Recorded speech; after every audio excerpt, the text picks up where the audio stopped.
年ぐらい経ちました。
でそれからさやかが大阪までわざわざ新幹線で私に会いに来てくれて、一緒にたこ焼き食べたり動画撮ったり。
Yo, why is the mic all the way over there?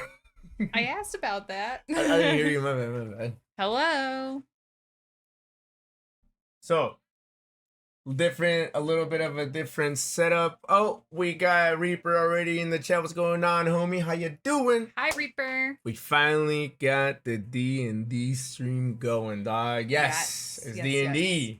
Finally. How long have we been trying to set this up for? I mean, we've talked about doing D&D like literally since you started streaming, but this specifically, I think I did the poll about a month ago.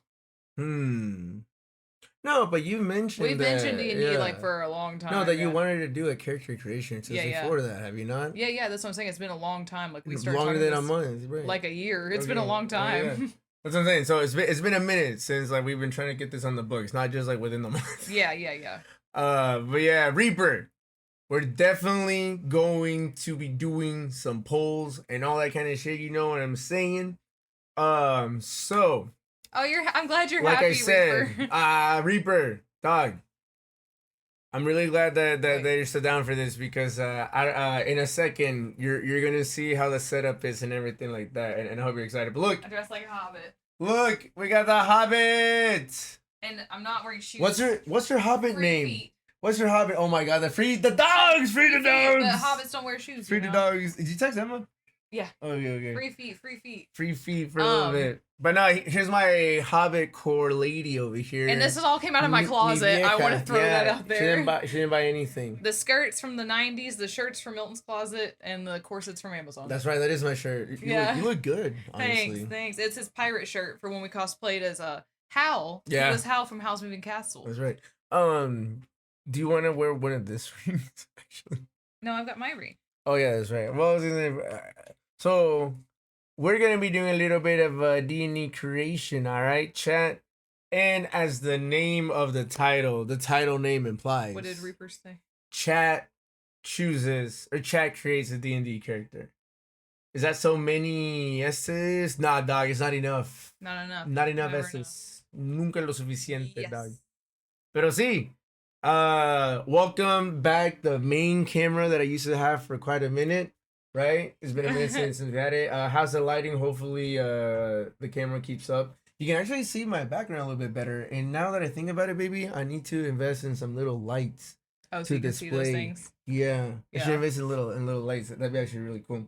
But no, Reaper, we're gonna be doing some polls and that kind of stuff, like the way we choose, right? Like, cause like we can choose, right? Yeah. So I'm thinking that this is gonna be very chat led, as in. Wait, hold on. Chat, can y'all hear? I don't think I can hear the background music. Y'all hear the background music? No, y'all can't. Hold on, chat. Let me do something real quick. Y'all hear that? Can y'all hear that background music? I can hear that. I cannot. Okay, hello, Emma. Can y'all hear that in the chat? You like the music? Okay. I can hear you. I can hear now. Look. Okay, good. Yeah. Good. Nice. Hello, sister-in-law. ¿Cómo estás, mi cuñada? La cuñada, dog. La cuñada. She's learning Spanish. Yes. Yes. So Reaper, what I was saying is that this is gonna be very chat driven. I'm thinking that mostly the character creation is going to be coming from what the chat wants the character to be like. If for some reason no one's being responsive, I will make executive decisions just to keep moving forward. I love that. Well, this is very DM of me, but we are on a stream, so if nobody's saying anything, I'm just gonna make the decision. But if you want to be involved, interact, and if there's for some reason a disagreement about what to do, we'll do polls.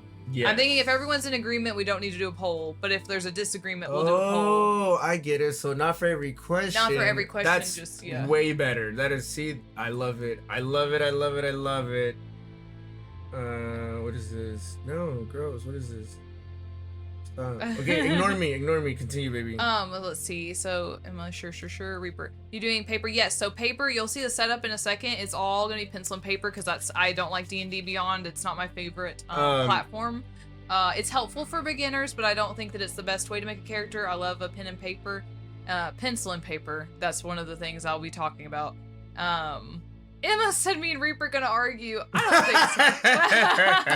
don't think so. Emma's gonna argue with you, Reaper, because she's just gonna pick the opposite of what you say. I'm just kidding. I'm kidding. But yeah, I think this will be good. I've got my dice ready. If anyone wants to make a character along with me and ask questions about their own character, you're more than welcome. Ooh, Tico! Welcome, Tico. How's it going, dog? But if you are gonna make your own character, there's what I think you need is either a tablet. You really just need a pencil and a piece of paper. Yeah. But for real, you need the character sheet or a piece of paper or D&D Beyond. Pencil, don't use a pen.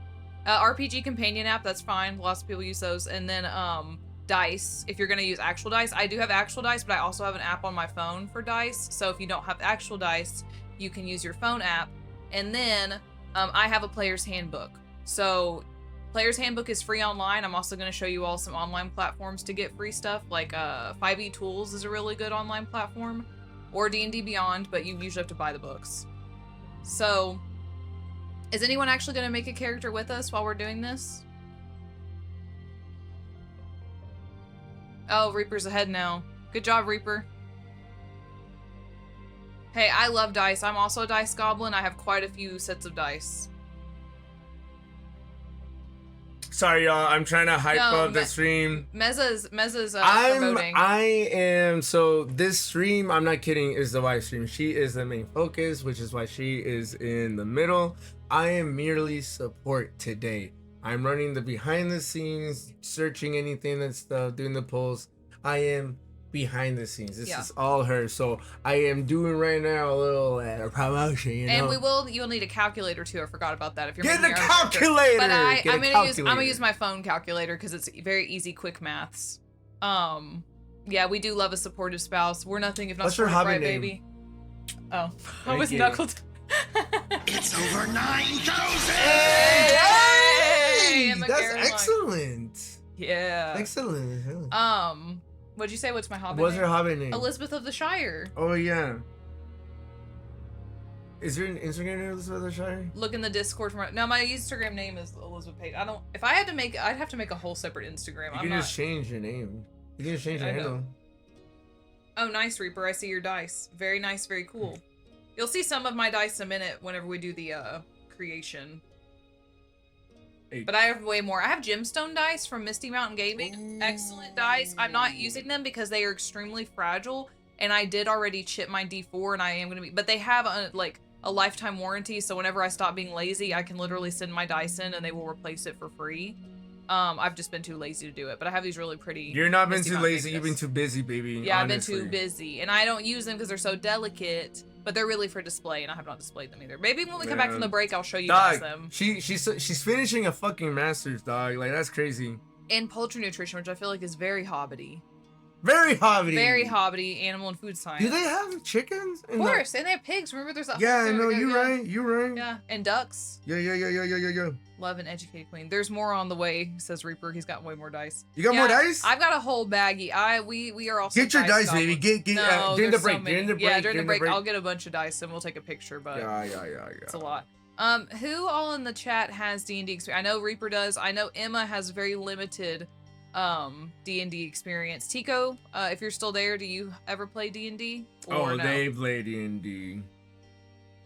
Reaper says, by the way, Mezza, you got ready or not? Ready and not. Huh? Where you see that? Why, very bottom. By the way, Mezza, you got ready and not? No, I don't, dog. Not the game. No, I don't. You've been playing for 7 years. Yeah. Okay, cool. Yeah. So everyone here probably knows how to make a character except maybe Emma. But not to call you out. But this will be fun anyway. I think we can build something really fun. How long do you want to wait before we start the actual creation? Are you trying to wait and see if more people hop in a little bit? Baby, you started. You like. I don't know how to flip the camera. What step one was? Oh, you ready? Y'all ready for this? Are you guys ready? Y'all ready for this? Y'all ready for this? And yeah. And feel free in the chat. La la la la la. Magic. Here's some D6s. This is my baby fairy dice. I love these dice. They're so tiny. Why are miniature things so cute? Sorry, I sneezed. Why are miniature things so cute? Okay, I finally uploaded the story. Hell yeah. this? Oh, it's not. It's not both the same. Anyway. You gotta put it up. It's okay. So this is what you need: pencils, D&D character sheet. We put print on the back because we're sustainable. Player's handbook. Don't worry when you start playing. Dude, did you see Reaper's a 20-year-old and veteran? Hey, listen. Veterans of the game. When was there? Wait, are they 20 years old or the 20-year-old veteran of the game? So they've been playing it since like the early 2000s. What rules or what handbook did it start with? The early in the 2000s, probably handbook three? three, probably three. 3. Damn. 3 or 4. Maybe What 4. edition? What edition? I guess. Yeah, edition 4. We're doing 5e rules. That's the other thing. Just want to throw that out there to everybody. I have a favorite cute. She's a Leonin barbarian named Born Under the Cypress. That's dope. And she adopts everyone. Okay, so the adopting everyone as her child must be a thing because I played a fairy barbarian and she also adopted everyone as her child. It was really funny. My DM hated me. There was a couple times where he let me adopt them, but he said, they're going to have to stay here, though. Like, they're your kid, but they're staying here. And I was like, you just don't want to play as them, huh? And he's like, right. Sorry, I'm just, is that still okay? It's fine with me. We'll see whenever I start moving. You're going to have to move these 2 things, actually. These 2 things are going to need to go. My Game Boy! I can move this over here, I think. It's not a Game Boy, it's an emulator, y'all. What was I asking? I was asking a question. You even take this out? Oh, I was saying, this is whenever you start playing D&D, the book that you need is a player's handbook. I have DM'd a full campaign and a couple of one-shots, and I don't even own the Dungeon Master's Guide. I don't think it's actually that necessary. You don't have to pay for shit, dog. You don't have to pay for anything. There's all free online, too. You just gotta know the right places to look. 5e tools. But this book I would recommend actually buying if you're gonna play the game. Some other books I have on hand for this character creation is, since this is gonna be mostly fairy, wizard, cleric, artificer. Okay, but if you're playing a wizard, cleric, artificer, are you having any issues with multi-classing? Because sometimes if you multi-class too many times, you lose some of the qualities of the other classes. Like a multi-class of 2 is good. 3 can be okay. So I'm just interested how many levels you've taken and everything. And Flip is a great book. Oh yeah. Oh yeah. And then the other 2 books I have with me that we can work off of is I have Tasha's Cauldron of Everything, really good resource. This is where artificers got introduced, and then also lots of new spells in here for all classes. So I like this one. And then the other one that we can use for this is Mordenkainen Presents Monsters of the Multiverse. This is the updated version of the original Mordenkainen Monsters book. And it has a bunch more playable races in it. When I DM, I do prefer to... Can I say something real quick? Yeah. You look hot as fuck, but also, to make things a little fun, can y'all like share royalty-free music that you all want to be playing in the background, and I'll have it like queued up. You know what I'm saying? Yeah. Yeah. So it's gotta be royalty-free D&D kind of music. Did I show you the penguin that I like? The penguin? The little penguin. No. Oh, it's a little fantasy penguin, and it's like music from an artist that does it. It's like D&D fantasy music. I forget what it's called though. I just know it's a little. The only penguin I fucking know is fucking penguin. Happy Feet and the Newt guy. Okay, so you go for Tempest, Cleric, Artificer, Armor, and Necromancer, Wizard. Okay, I can see that. They build far into each other. My favorite is always Monk. I love being a monk. I love fighting with my fist. I'll fucking fight anything, dude. That's what I'm saying. I can punch a ghost. I swear to God, I can punch a ghost. So I was saying that the Monsters of the Multiverse, this is the upgraded version of that book. Oh, shit. The reason I bought this book is because it has all the playable races in it thus far from the official 5e rules. Yeah, but they change shit, right? Well, I like... When I'm creating a character, I do try to use races that actually exist and not homebrew races, because I think it's when I'm DMing. Tasha's DM Guide, Monster Manual, Fizzbands.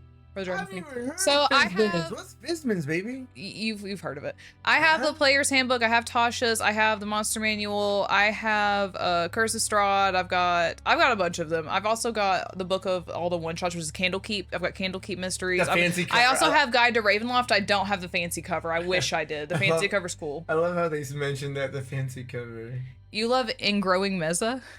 Ignoring. Oh, ignoring. Why? I don't know. What? That's what Reaper said. I didn't say that. I know, but like, who, you or Elizabeth? What? Did I ignore you? I don't know. I may have just kept going whenever you talked. So, I know my husband. Mezza likes to interject, which is totally good, but I'm keeping it on track. Oh, yeah. So I'm just keeping going. Yeah. Oh, Heroes. I want the Heroes Feast cookbook. What? I do want the cookbook. It's the Dungeons and Dragons cookbook. But yeah, so homebrew's cool. When I'm DMing, I like to pick races that are not homebrew, but I'm very flexible DM. I'm pretty open to pretty much anything. I was talking to you ignoring message, listen to Elizabeth. Oh. I was telling Shep earlier because Shep was asking if they could have a tail as a Dragonborn, and I was like, I don't see why not. And apparently some DMs get really upset about that kind of stuff. But my thing is, as long as it's not taking away from other people's enjoyment. If for some reason you got a tail and you used it to just kill everybody and it was completely OP, I wouldn't be okay with it. But if you want a tail and you get like an extra attack of like punching or kicking damage, whatever, that's fine with me. It doesn't take away from anyone else's enjoyment. It's just a little extra hit. It's just a little extra hit, and it doesn't take away from the enjoyment, and it adds to your enjoyment. Now, if you try to make a character that is like extremely OP and never can die, then that takes away from the enjoyment of the game. So that's kind of where I'm at. No stakes. I don't know where my water is, Emma. I didn't bring one.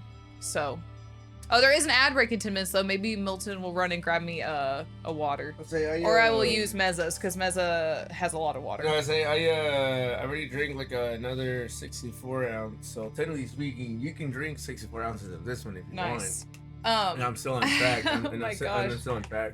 Reaper says, you want to know the thing I hate about it? Yeah, what do you hate about DMing online? I don't know that I would like DMing online. I've never tried. I've only DM'd in person. I don't know how it would go. I would like to with the Discord if enough people are interested, but for a one shot, not a full campaign. Oh my god, can you imagine a full campaign online? I think my giant water bottle and my tiny dice.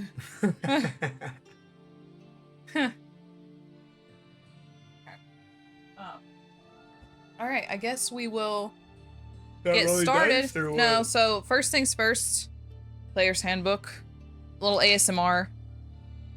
Anyway. I gotta use D&D Beyond, and I don't have the membership, so I can't really use the custom stuff. True. Do you have to use D&D Beyond to do online though? You can. I mean, it's their official plan. No. Yeah. I'm running a 2 Annihilation campaign online. Damn. How do you like doing it online, Tico? It's not my favorite thing, or I don't think it would be my favorite thing. I've never actually tried to do one online, but it could be fun. I'm interested in doing one with the Discord, like I said. Okay, so contents. Literally, the way to create a character is laid out for you in this book, if people actually read it. Definitely still takes a couple practice to get used to everything, but it's all right here. You can also download the PDF online. You can. I'm gonna move this mic a little. Well, no, it's gonna be my way then. All right, step-by-step characters, page 11. I'll probably read some excerpts out of this out loud too. So first, we're gonna choose a race. In the chat, Elizabeth, pick the name of my character because I trust you. Well, which character? Are you talking about the one you told me about a second ago, or a different character? Preferring person, but two people out of state. Damn, I wouldn't do a homebrew campaign at all. So I have not done a homebrew campaign, but I took one of the modules and I made it very homebrewy. I like to do that. I like to take ones that already exist, and then I like to kind of put my own twist on them. Because it's that way I take the pressure off myself to come up with the main story, but I can still have fun with it. Yeah. The one you're making right now. Okay, tell me what your are you gonna make one with me in chat right now? Fun. I think that's it. Yeah. Awesome. I will help you pick a name then. What? Well, I have to be a. In real life, I do full homebrew. As brave. So what? Oh. Do you set any limitations, Tico, on your players if it is like a full homebrew, or do you just let it, whatever happens, or do you like kind of confine it in a sense, you know? Like how would you do a full homebrew? If I did a homebrew, I think I'd be really relaxed about it, and I'd pick like a starting location, and I'd have like some thoughts of like interactions you all would have, and like maybe what the story starts as. But I think I would pretty much just let the players guide the story, to be honest, if I was to do a homebrew and make stuff up as I go. True. Emma, you do not want me to name your character because I always tend to go like some mythical like mythology type of name. Like if it's not like Aztec or Mesoamerican sounding, it could be like Egyptian or Greek. Hi, Shep. Mythology. Yes, You know? Shep. Your name can be Shep. Like it's very player driven as well. Very cool, very cool. Can I be Shep? But Emma, if you're down for a mythical sounding name, I got you.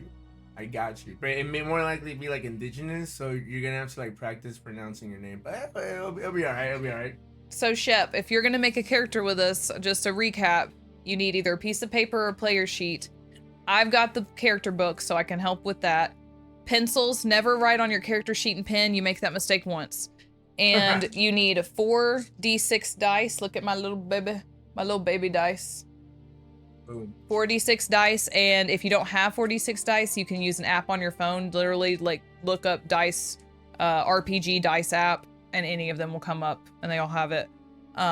Or you can make it online, as if you don't have a character sheet, on D&D Beyond, or just on a notes app. Think you can put the dice again up so you have like, the lighting works a little bit better now. Oh yeah, that's helpful. Yep. ASMR. You gotta put it next to the. I'll shake next to the mic if y'all can hear it. Shep's name will be Sheppy. Okay, so Tika said pretty relaxed. Every session I have is like 30. If they do this happens based on story notes I give them. Reaper, dog, you've been missing, dog. It's been a minute since Reaper has been in chat, Yeah, right? yeah. Meza gets about 4 people chatting at the same time now. It's not usually all D&D related. That is true.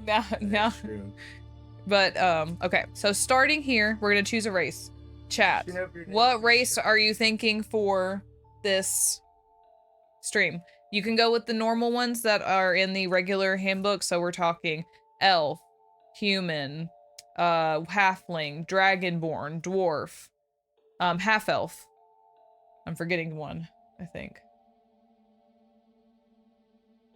No, maybe I'm not. In the original OG book. Oh, the original? Oh, okay. The monk? Tico's voting for Aarakocra. Does anyone want...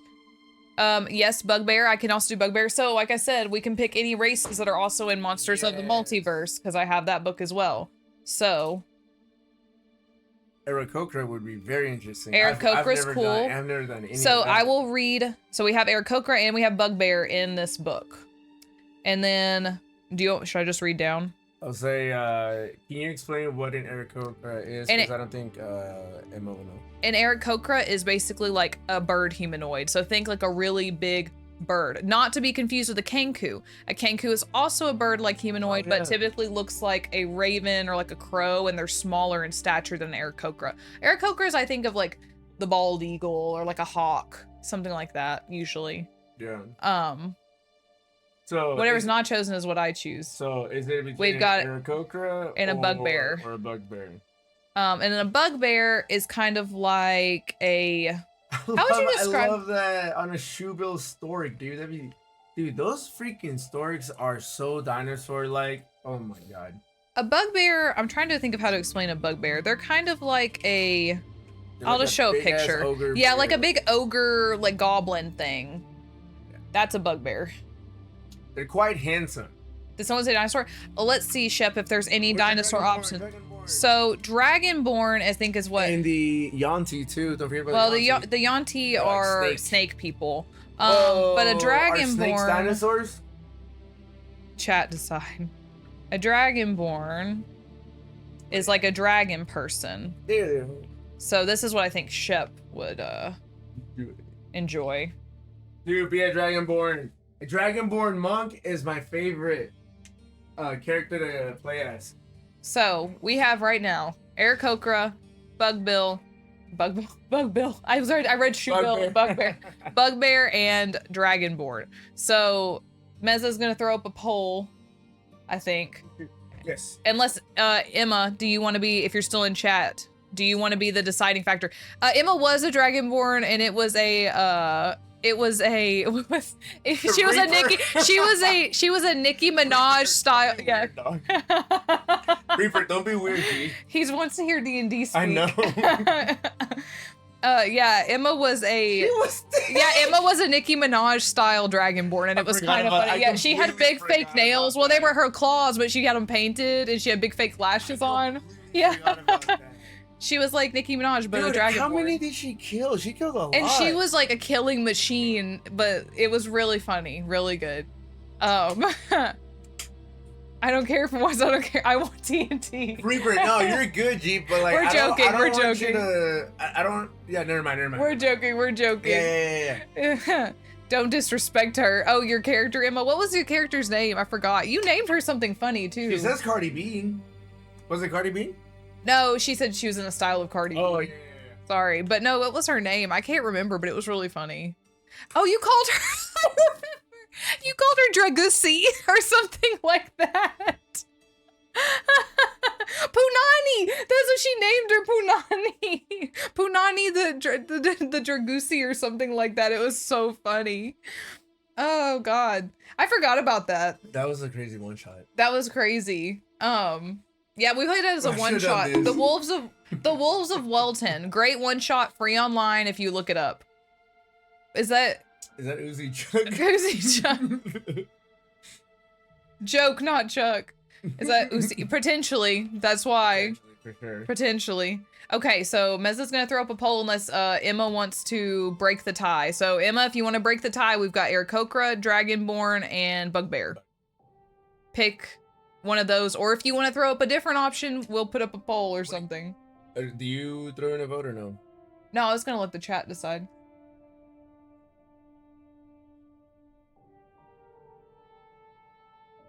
I love how we both just got quiet. We're like, chat. No, I'm just kidding. Depending, like, dun-dun-dun. Yeah.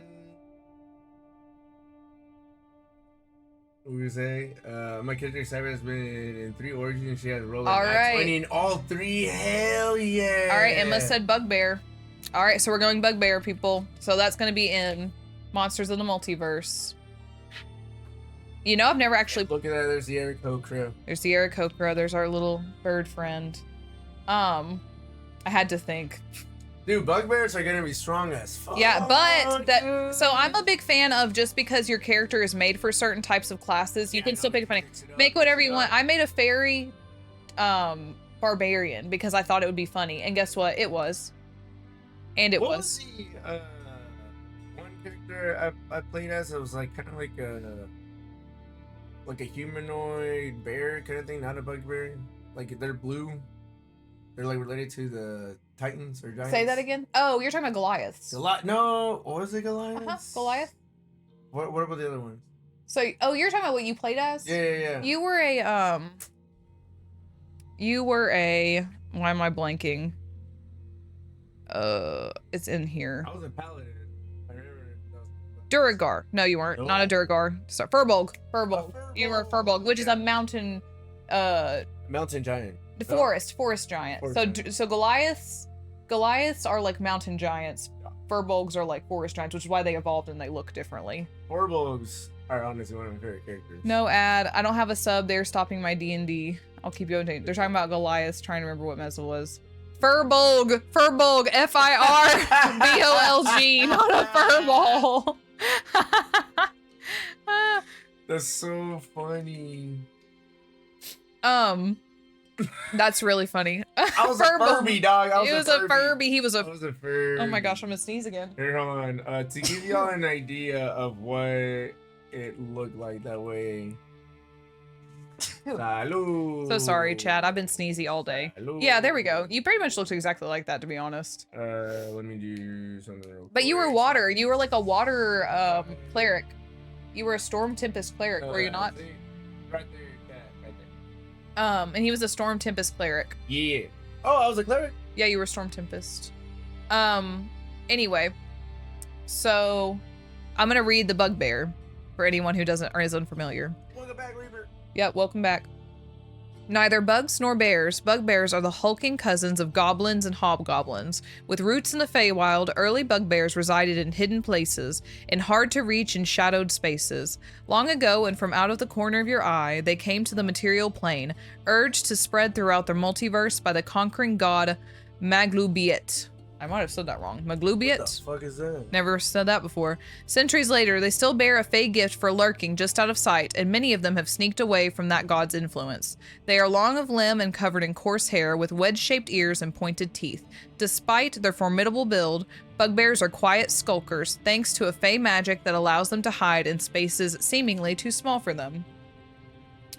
All right, so that's what they are. So, to start, we have our trusty character sheets here. Since we picked a bugbear, on the very top Sounds right like me corner, for real. player name. I'm gonna put my There's name. my bloodlines here. Be proud, Shed. Be proud. You're starting a powerful bloodline now.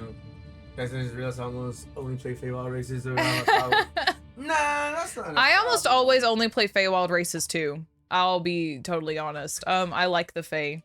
They're fun to play as. I also like that you can't be put to sleep when you have Fey magic. Or charmed. Yeah, being charmed too. That's pretty powerful. Okay, so race, we're writing down bugbear. Yeah. Are we a lady bugbear or are we a male bugbear?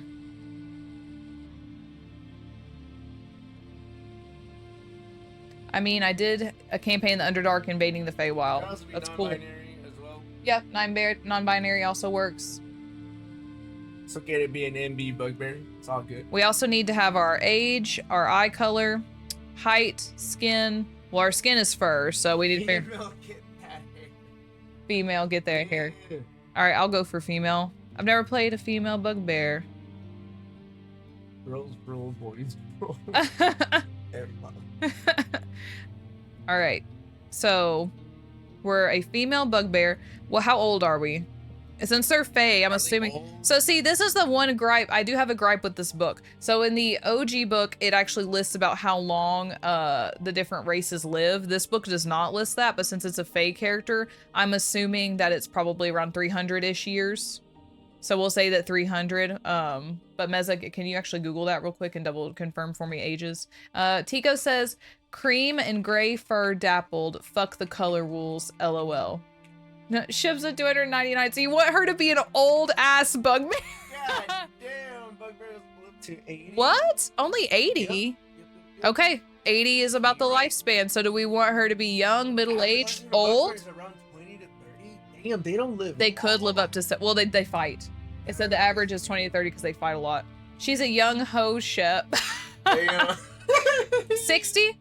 Okay, so we've got a couple of things. Okay, so Would that be like in their prime or no? Like a seasoned? Emma No? threw out young, so we'll say 20. Reaper threw out 60. Like they'd be kind of experienced by that 60 age, would be right? like, so if we're Yeah. going 60, they're an experienced whatever Bugbear. class we pick. They're Yeah. experienced. If we're going young ho, then she a young ho and she don't know what she doing. So these are the choices. 60 60 towards the end of their life. Let's do 20. All right, Shep broke the tie, so we're gonna go with 20. So How she young did Emma want? Emma said young ho. That's all she said. So I threw 20 out there. Young ho bugbear. Young ho bugbear. So she's 20 years old, so she's very young. That is Her hair, Tico said, I like Tico's idea. So cream and gray. So we're gonna put her hair is dapple gray. Dapple gray, and her skin tone doesn't really matter because she's covered in hair. Or I guess you could see some of their skin. We'll say that the skin is like the cream color. So cream colored skin. so a white. It's like bugbear? off-white, no, I'm thinking like more like tan. I'm thinking like a, Kidding. I'm thinking, I Kidding. know. Y'all can have a white bugbear. It's I don't fine. think she's white. I think she's like a tan, like off tan. We're gonna put like, yeah, whatever. Dapple gray hair. What color? Eric Hokra. Ooh, well, it depends on what kind of bird you are, but like, a blue Aarakocra, if you were like a blue jay or something, would be kind of cool. Khaki, said Chef. A khaki color. Khaki color. So we'll make her skin is tan, her hair is dapple gray. That's hilarious. Okay, what color eyes? You She's beige. Dude, it's gonna be such a low contrast Yeah. character, dog. Okay, what color eyes then? Do we want to go for some eyes that have some contrast or brown? What do you guys want? Do you want her to be full beige? Or do you want to do like black eyes? Okay. Okay. That's a little spooky ooky. Is she spooky? That would be spooky because you got a pale ass. She's with dark pale and then eyes. she's got black eyes. For real. Bright yellow. It is a bugbear. Shut up. It is a bugbear, you know? Yellow eyes. Our size is medium build, so the height of a medium build is like, think like a human. So how tall a human could get to, like anywhere from like 5 feet to like 6 feet. Oh my. Like a little blue macaw. Dude, Oh yeah, I'm all about shades of blue, and honestly, dog. Okay, cool, amber. Amber's a nice in between because amber's not brown. It's like, and it's yellow. I was like, a cool cerulean would be dope. A cool cerulean would be really nice. All right, we're gonna go with. Oh, never mind. No, Tico, you got it. We're gonna go with amber eyes. Ooh. Because that's what Emma said. I like that. Not brown. Okay, and now her height. She's a medium-sized build, so between 5 and 6 feet. What are we thinking there? Ship is satisfied. Height and weight. Also, they're hefty, so she's gonna be her weight may be a little higher than what you would think for her height because she's gonna be strong. Yes. Reaper said 5'1". Is that on the short end for bugbear? That would be on the short end, but it's a lady bugbear, so I don't know. Okay. 5'2", 400 pounds. Yeah, Jesus Christ, Shep. Oh my God. Damn, Shep. Oh my God. She's 400 of muscle. That's insane. That's insane. Okay, if she's 5'2", I'm thinking 200 pounds maybe. Strong as fuck. No, if she's chunky, I like that better. Yeah, make her a little chunky, but not like 400 pounds at 5'2". She'd fall over. I don't think that she could walk. Okay, we're gonna go with 5'2" because we Reaper said 5'2", 400 pounds. I don't think we can do 400 pounds, y'all. That's crazy. I know this is a made-up game, but if she was 400 pounds at 5'2", Emma, that's insane. They nerfed the bowling ball. Yeah, she'd literally be a bowling ball, y'all. That would be crazy. They nerfed the young ho before release. I am gonna put in her. So we also have to do her background. We're gonna put that she's a young ho. I just hope everyone knows that. 250 pounds. Damn! No, that's too. That is too. That's not bad, honestly. If this is what, but I don't. There's no way that's 400 pounds. No that's what I'm There's saying. That's like a cool 250 right there. Okay, all right. I will give you all. Can we do 5'2", 300 pounds? Is 300 pounds acceptable? 400-pound person. Look at that. Look at that person. Yeah. 315. No, she cannot be 400 pounds, y'all. Do I share? No, we're not body shaming here, but I'm just saying, we're gonna do, sorry, I'm new to haggling. All right, we're going 300. She's 300.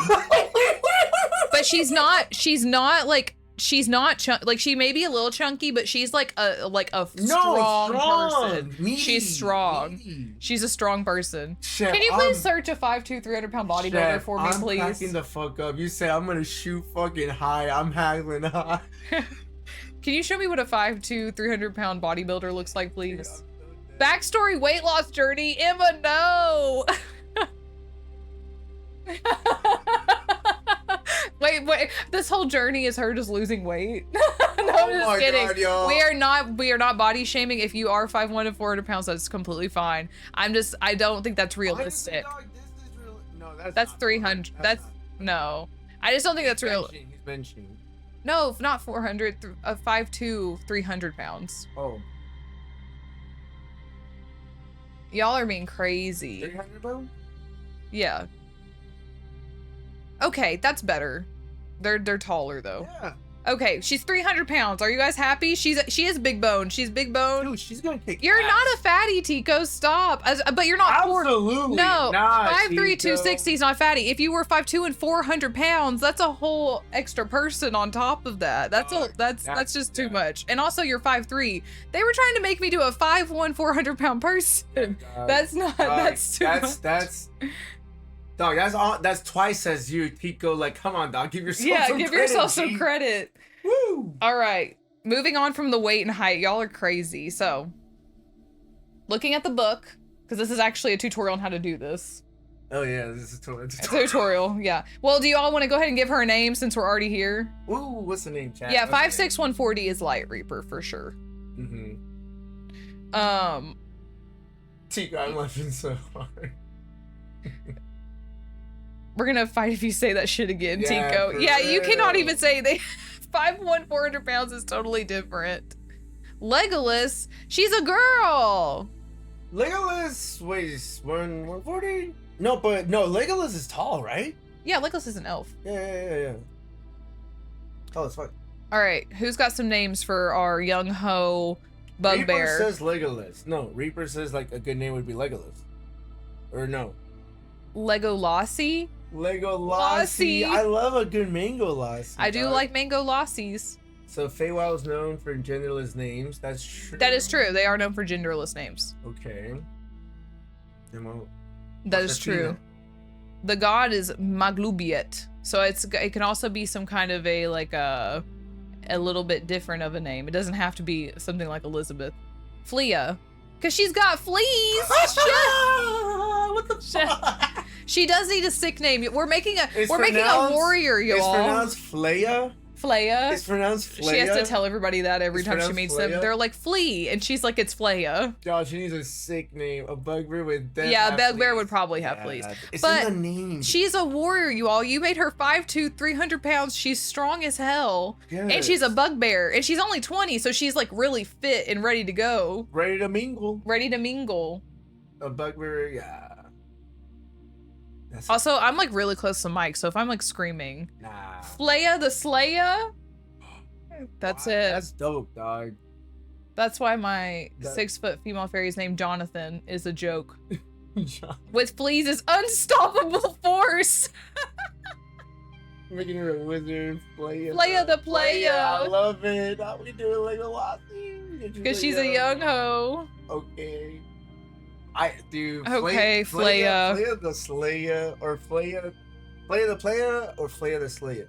Well, I like Slayer because she's a warrior. But she's not in the streets as Flea the Player, yeah. Hey.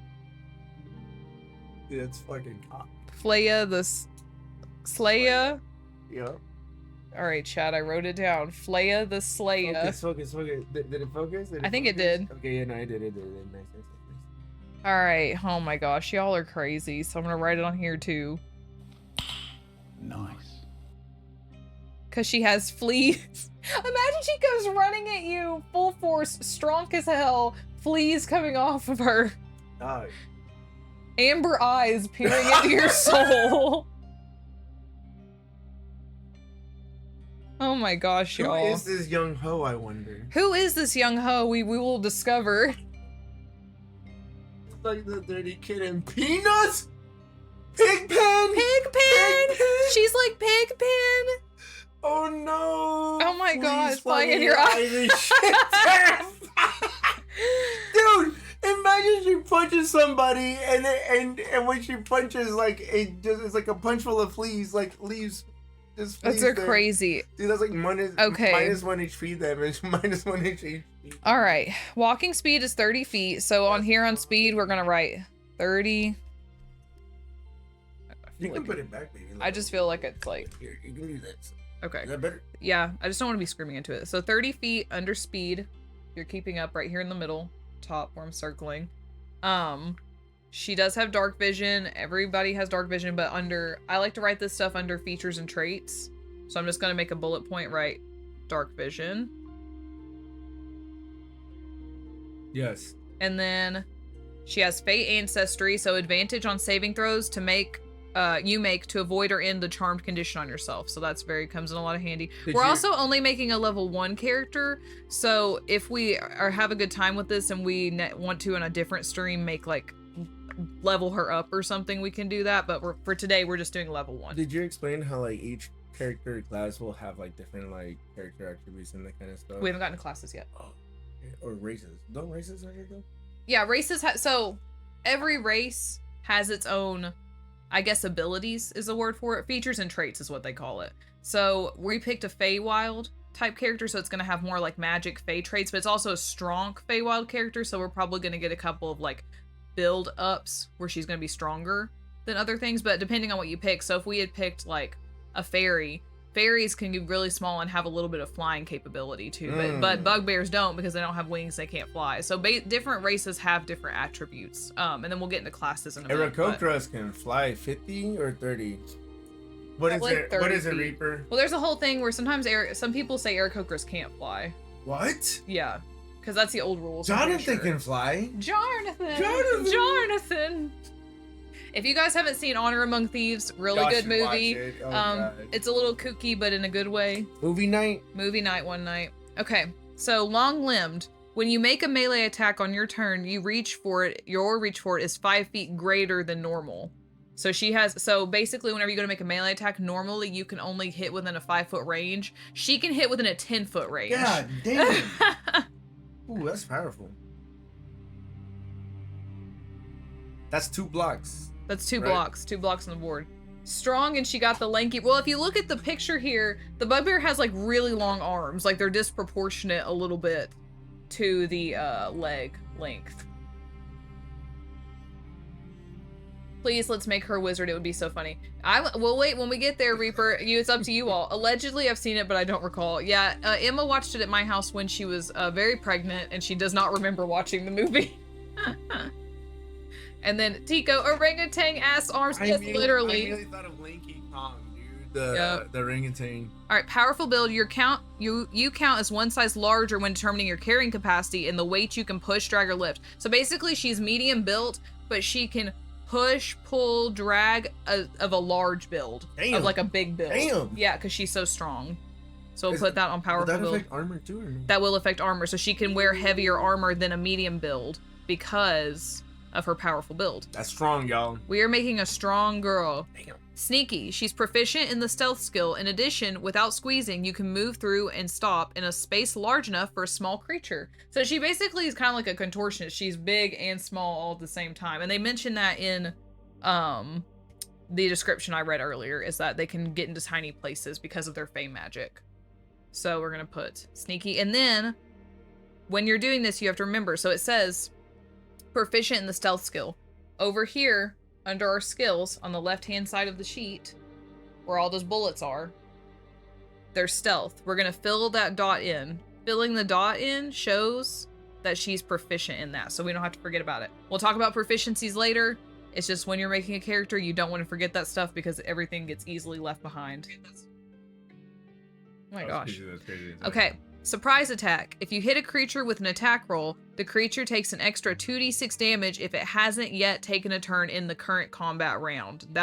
She is very powerful. Actually, I've never played as a bugbear, but now I'm kind of like, should I play as a bugbear? Well, a bugbear monk. So think about that. She gets all these extra attacks and she'd be crazy. No, she'd be going crazy. Because as a monk, they also get like an additional hit too. Exactly. And then she gets that and the extra reach. Damn. Bugbear monk go hard. I'm not saying that we should make her a monk. I'm just saying that we could.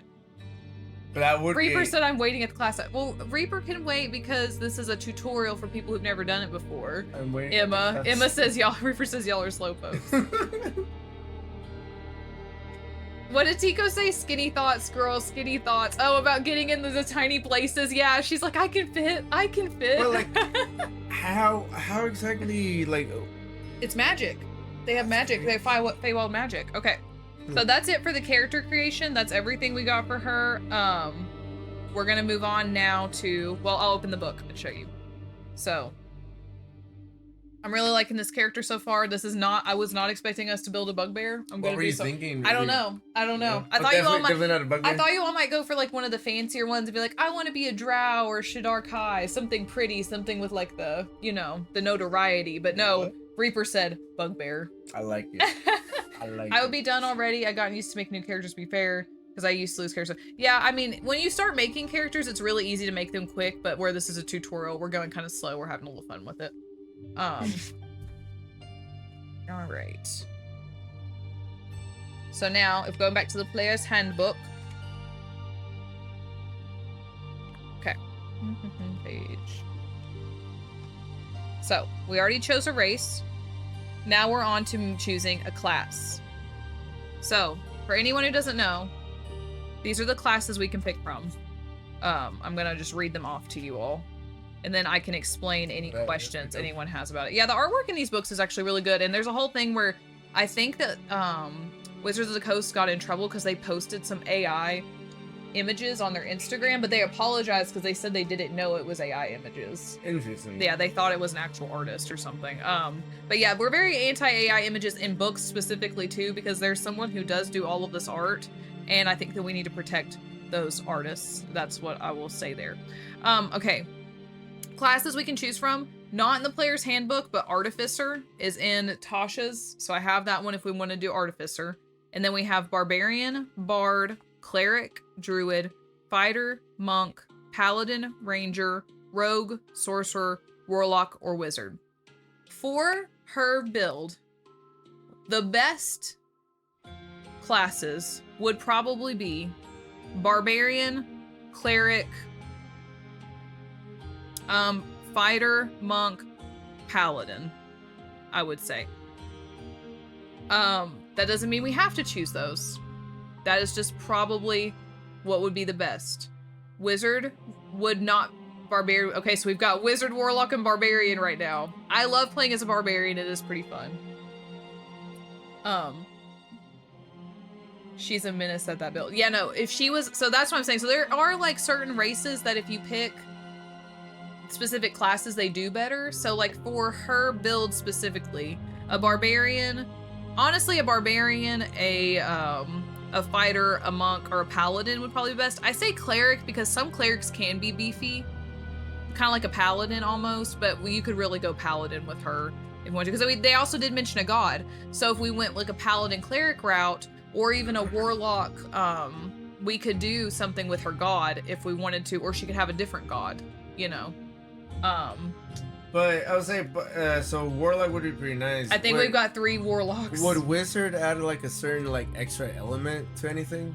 I mean, it just depends on what kind of magic you want. So if we're going for magic user, we have Sorcerer, Warlock, Wizard. Sorcerer basically means that you have your magic from heritage. So you were born into your magic.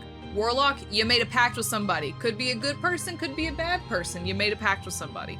Wizard, you studied. Wizards are like the brainiacs. We're sitting in the library. We studied magic. That's how we got our magic. Oh, well, bards are also spellcasters, but I'm thinking more if we're going like pure spellcasters. Because, okay, full transparency, you all. I am a bard menace. Bard is my absolute favorite. I love a bard. If we make a bard, we can go crazy because I love a bard. But she is not the best build for a bard. Really? Would it be ironic though? It'd be funny. But the reason I didn't mention bards with spellcasters reaper is because, in my opinion, bard is one of the most powerful classes because you can make a bard a fighter or a spellcaster. You can lean heavy into both, or you can really focus on one. So let's see, what are we reading? Swords bard. So Tico also said Pact of the... Are we going Pact of the Blade Warlock? So Shep, okay, everyone on your next messages, put your final votes in. So Shep says Barbarian. Hold on, let me do a poll. Oh wait, Mezza's gonna do a poll. Yeah, Mezza's gonna do a poll.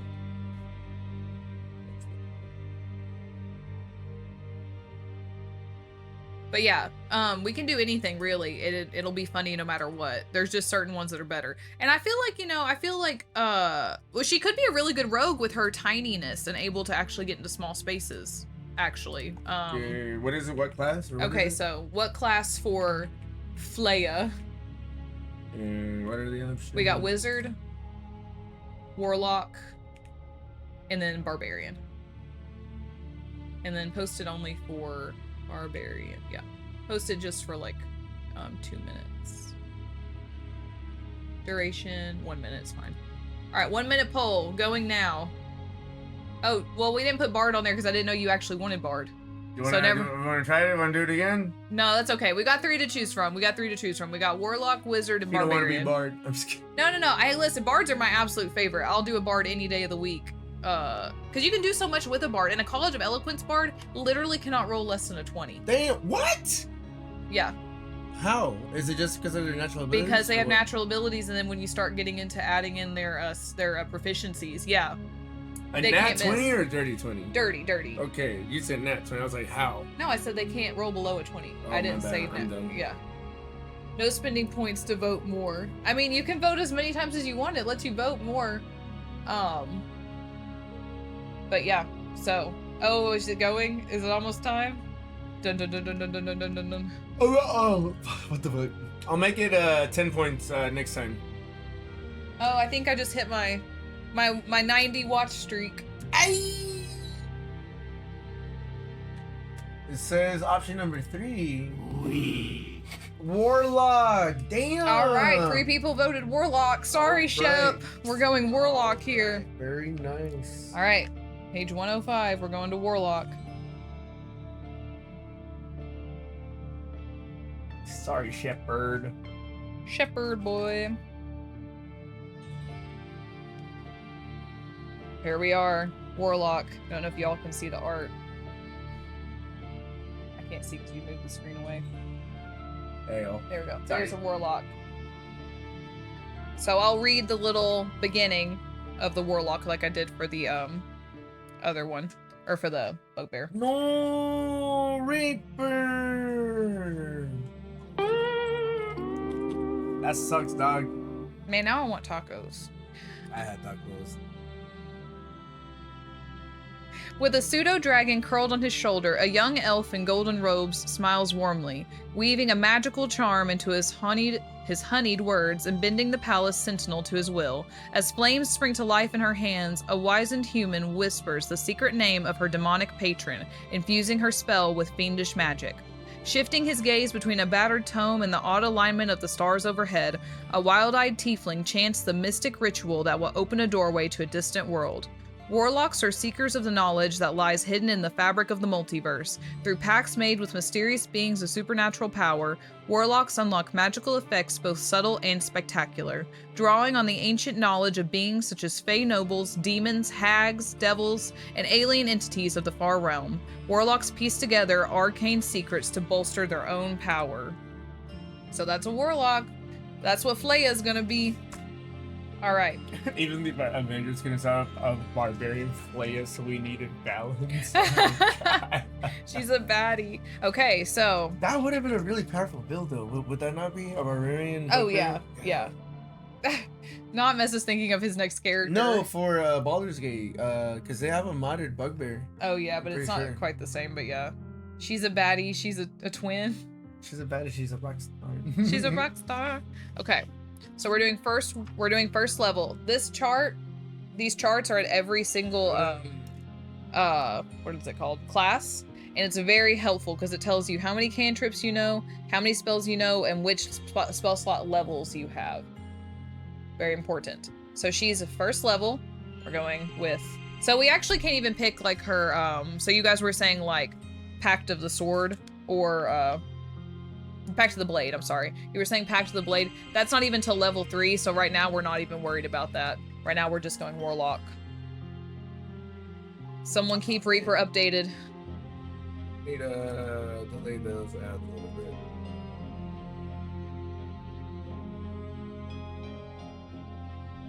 Somebody's too loud, maybe it's okay. That's fine with me as long as it's fine with chat. So we're doing Warlock level 1. That's me for real. She's riding Warlock. Oh, I love Emma so much. Emma. Okay, so creating a Warlock. As you make your Warlock character, spend some time thinking about your patron and the obligations that your pact imposes upon you. What led you to make the pact, and how did you make contact with your patron? Were you seduced into summoning a devil, or did you seek out the ritual that would allow you to make contact with an alien elder god? Did you search for your patron, or did your patron find and choose you? Do you chafe under the obligations of your pact, or serve joyfully in anticipation of the rewards promised to you?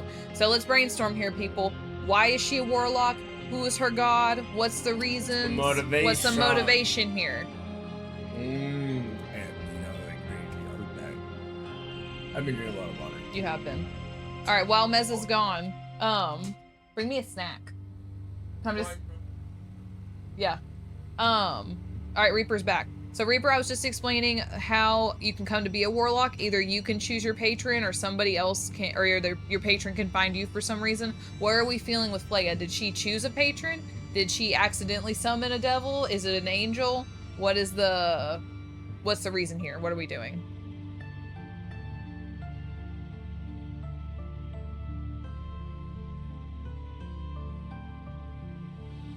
Was she born this way? So she can't be born with a war. So you picked Warlock. If she was born with magic, it would have been a sorcerer. Now she could have summoned a patron when she was a little kid on accident.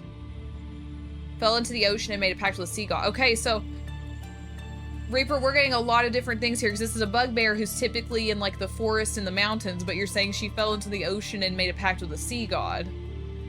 What if she fell out of a tree and made a pact with a forest god?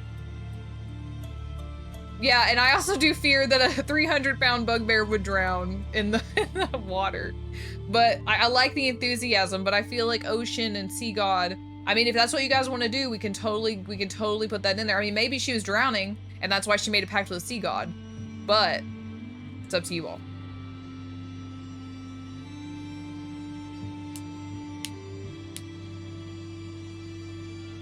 Have you never met a pirate bugbear? They're nice. I mean, I'm sure they are. I'm sure they are. Nice. So that's the thing, is where is she living? So I think that bugbears typically, like I said, live in the forest. I mean, so maybe she could have lived near the sea, in a forest near the sea.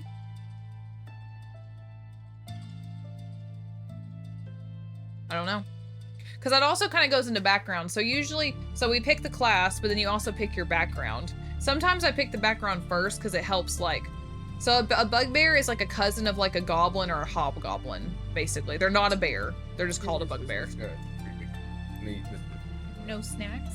Oh yeah, what kind of stuff do you like? We have the pickle chips. Yeah.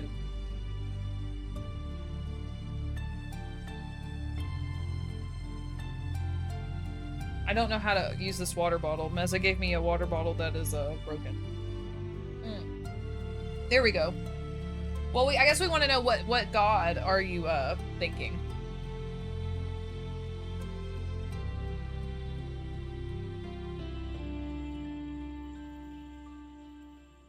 Let me look around. So, actually, I'm gonna get Meza to do some Googling.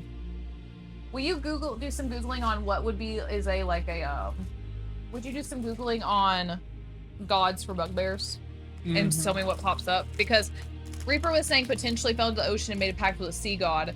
I like the enthusiasm, but usually... Okay, Njor. Look up bugbear gods.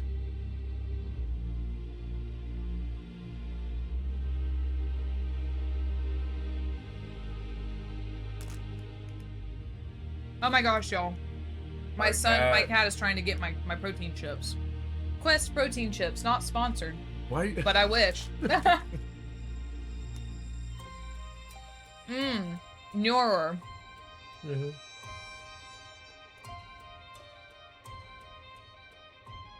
We're cut down by Maglubiet. Will you look up Njor? Njor?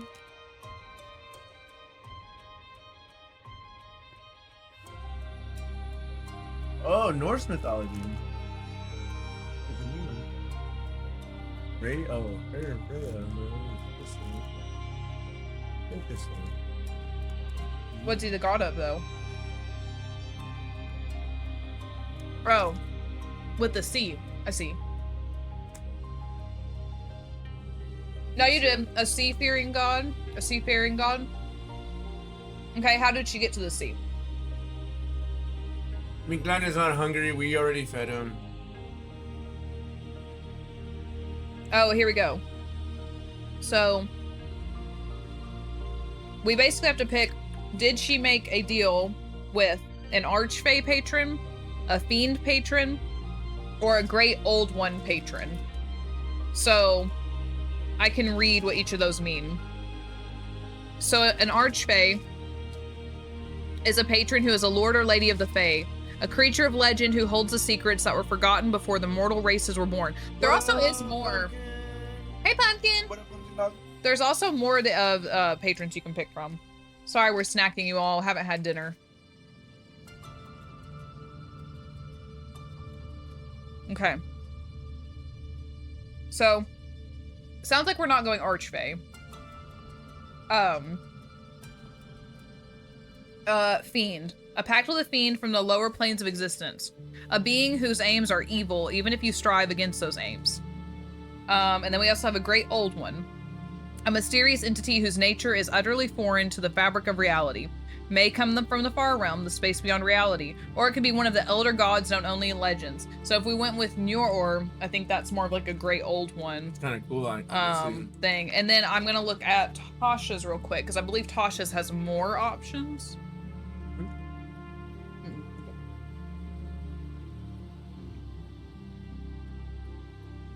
Go to Warlock and Tasha's. Huh? Oh, yeah. I forgot about this one. I played with somebody who took a pact with one of these. In Tasha's, they expand it so you could also have the pact of the... Oh, where's that? On this page? Fucking Emma, did you read? Baby. Exactly what I was singing for real, yo. Oh my god. Meet Flaya the Slayer, the young ho bugbear warlock. Yup. Oh, okay. So you could either, for this one, sorry, that was a little spicy. We have a genie. So you could make a pact of the genie, where you make a deal with the djinn. Or a pact of the fathomless. You plunge into a pact in the deeps, an entity of the ocean, the elemental plane of water. Is it merely you learning to learn? Is it merely using you to learn about terrestrial realms, or does it want to open the cosmic floodgates and drown the world? Dog, so if we're going with Njor, we're gonna go with the fathomless. Kinda sounds like Njor. I just said, yeah, no, Reaper, yes. No, yes. Oh, yes. you know, because from Fathomless is the best. Yep, there you go. Sorry, Reaper, I wasn't reading the chat. Okay, well then we're gonna go with Fathomless if we're gonna go with this one. We just gotta figure out Reaper in her... knows, dog. Yeah, Reaper knows. We just gotta go in the... Whenever we are talking about her, like, background and how she got there, we gotta figure out why she was on a ship. Maybe she was stolen by pirates. Maybe she was raised by pirates. Aboard a ship. Nami type situation. Yep. Maybe. Maybe. Alright, let's go here. So I'm gonna write that down. So we have Warlock, level 1. And then blah blah. Okay. I don't think we need to worry about Pact until level 3 though anyway, but now we know. We know that she's going to be a Pact of the Fathomless. So, creating Warlock. So hit dice, 1d8 per Warlock level. So right here in the center. Oh yeah. I'm gonna do hit dice. And right now we have a d8. What is it? Is it over there? Wait, Pumpkin, have Mesa read the chat too, not only you, Elizabeth. No, Reaper said earlier to not do that. Yeah, Reaper yelled at Meza for talking over me with DND. And I oblige. Oh, Emma said they fell in while fishing. It's true. That'd be funny. Fishing off the pirate ship, fell in the water, made a pact. You really want this fired, don't you? I mean, she's a fighter. What are we gonna do? Not put her on a pirate ship? No, you're right. I'm just trying to figure out why a bugbear is in near the water. Well, the water, it could have been near her forest. She fell in a creek and the god saved her. Is that very seafaring? For Njor? What's Njor doing up creek? Njor.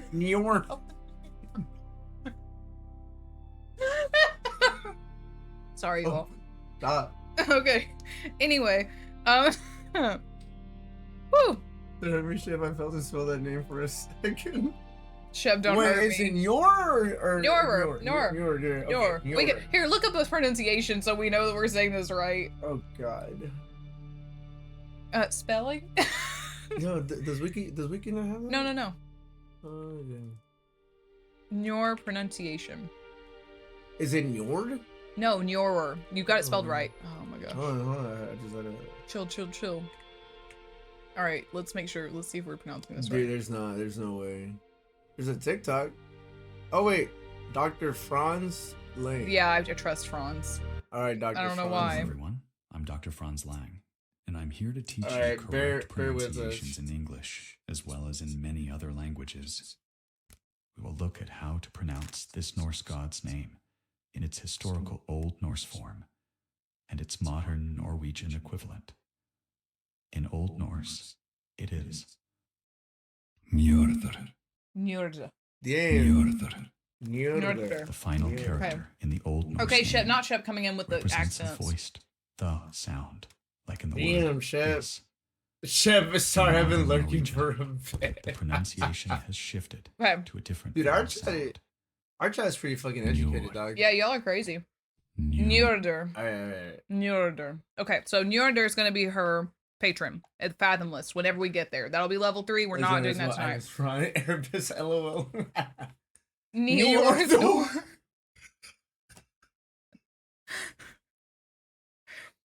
Oh, Emma. Okay. Hit points at first level, 8+ our con modifier. We don't have our con modifier yet. That's it, We're getting though. there. That's it, though. You're so funny. Your door. You got him geeked over here. Before we go on, can Ms. Elizabeth pick my class pretty please? Oh, okay. Reaper, so you said you want us to pick between Wizard and Barbarian because we didn't pick those, or do you want some? You gotta be a wizard. Yeah, Reaper, you gotta be a wizard. Yeah, you were talking about wizard. We gotta do wizard. An Aarakocra wizard, is that what you're doing? Dude, an Aarakocra wizard would go wild. Yeah, Aarakocra wizard, yeah, and you're blue. You're like a blue jay. Dude, that would go I came back today, gonna be wild. looking for a while, gonna hang out, baby. Of course, hang out with your baby. For sure. Yep.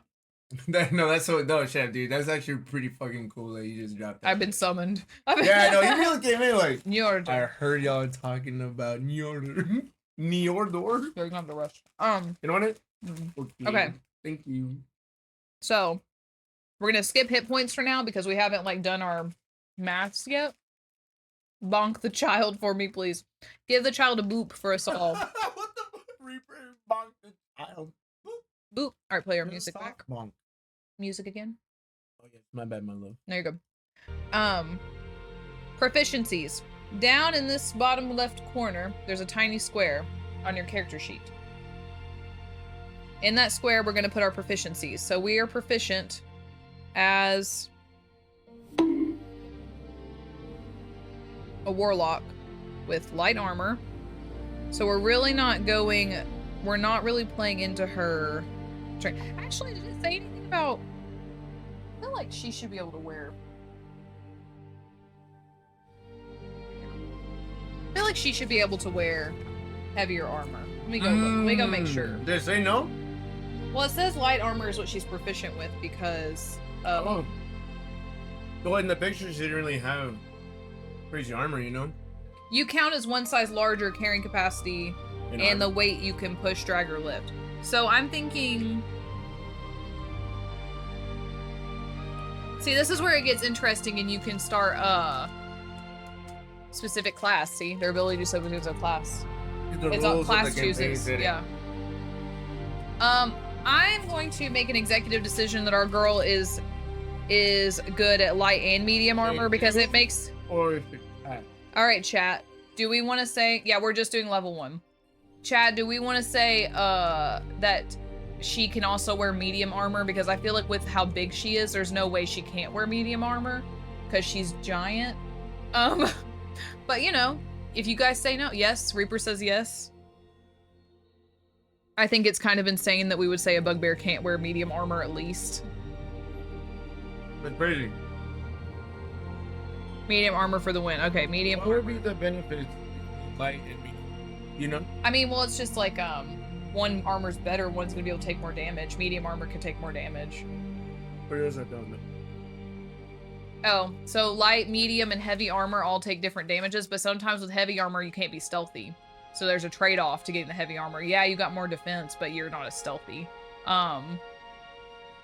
We were saying they can't fit in normal armor. I mean, probably true, but I'd like to give her at least the option of medium armor since she's such a big, chunky girl. That's no. That for lore accuracy though, that's true though. Yeah. It has to be, yeah, because you can't pin one way. All right, so we got that. Weapons, she's proficient with simple weapons. I'm okay with that because, yeah, that's fine. Oh, they wear a heavy shield for armor, so they Read the don't- message above So them. they don't depend on armor then. Is that like in the lore, or is that like a character you played? And then Oh, good question. no tools. Okay, saving throws, wisdom and charisma. So, so this square here is all of our skills, our rectangle. Above that is the saving throws. This is saying that she is proficient She is going to be proficient in wisdom and charisma. So we're really not leading into her strength whatsoever with this class, is what I'm trying to tell you all. Which is another reason most people don't go for, because she's a very melee heavy race, like with her reach and stuff, but she is not a melee heavy class. Doesn't mean it's a bad thing, it's just a trade-off. Once again, whenever you're making a character, you gotta think about these things. And then she's also, so we get to pick 2 skills for her to be proficient in. Arcana, Deception. Actually, you should probably make a poll or a question. What poll? It's gonna say proficiencies question mark. I'm not going to actually play this character, Reaper. This is literally just for fun. And then what if we create a campaign? we will just make our own characters. Oh, okay. So we're not gonna transfer this over? Oh, okay. I'm here not knowing what we're talking about. Sorry, Pumpkin. I'm doing Baldur's Gate. All right, response. So Arcana.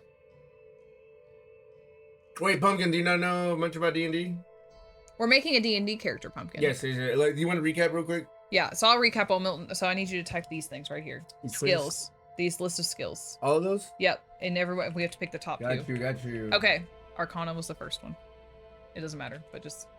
Anyway, we're making a D&D character here. This is not for an actual campaign. This is just kind of a tutorial on how to make a D&D character. And also the chat is basically controlling it. So every decision I'm making about the character, the chat is having to agree on it, or we're taking a poll if there's a disagreement, and the one with the most votes is what we're doing. This is to be helpful for you all if you ever want to make a D&D character, but this is also just for fun and for us to just kind of like, I'm limited by 5 choices. That sucks. How many is there? Like 8, I think. I still need nature and religion. Oh, those are important. Which should I say?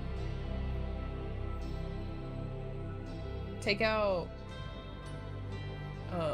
Arcana. I don't know. Actually, I don't know. Just make a separate poll. Okay, so how many are there? There's 1, 2, 3, 4, 5, 6, 7. Okay. I was gonna say do 1 poll with 3 and 1 poll with 2. All right, we're gonna do a poll with this one, and then we're also gonna do a poll after this one with the other 2 options, and then we'll do a poll with the top ones. Does that make sense?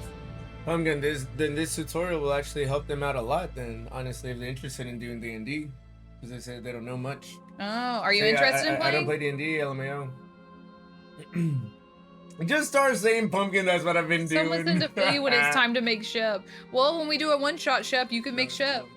Okay, so I'm gonna do just Deception, Arcana, History, Intimidation, and then they'll do the next 4. Yes. Sorry, pool. So chat, choose out of those 4. Choose 1, right? Or 2. Choose 2, and then we'll do another poll with we can put 5. So you can pick up to 2 for this one. They can only choose 1. Because we get to pick 2 from the other one. Because we're gonna do another poll. Remember, we're gonna do a second poll and a third poll. Okay. Yeah. So you can pick 2 from this list of what you think are the most important. 1. We'll choose. They only get 1 vote.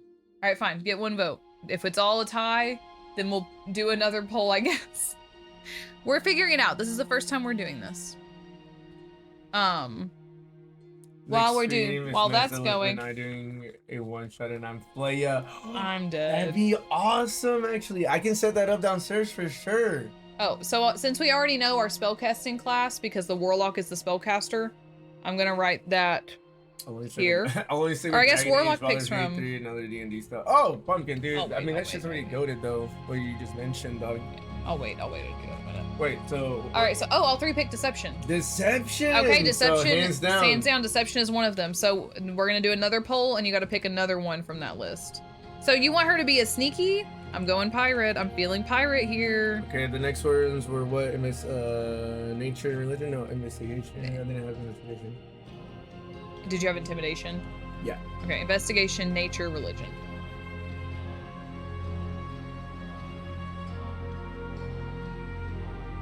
Oh, it does say allow additional votes. Yeah, you can. That's what I told you. Never mind. I'm done. All right.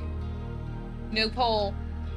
Pick one. Pick one. Next side break is in 7 minutes. Do you want to take a break or keep going? Yeah. We're gonna take a break at the next ad break. The next ad break starts in 7 minutes, so we'll try to time our break with the ad.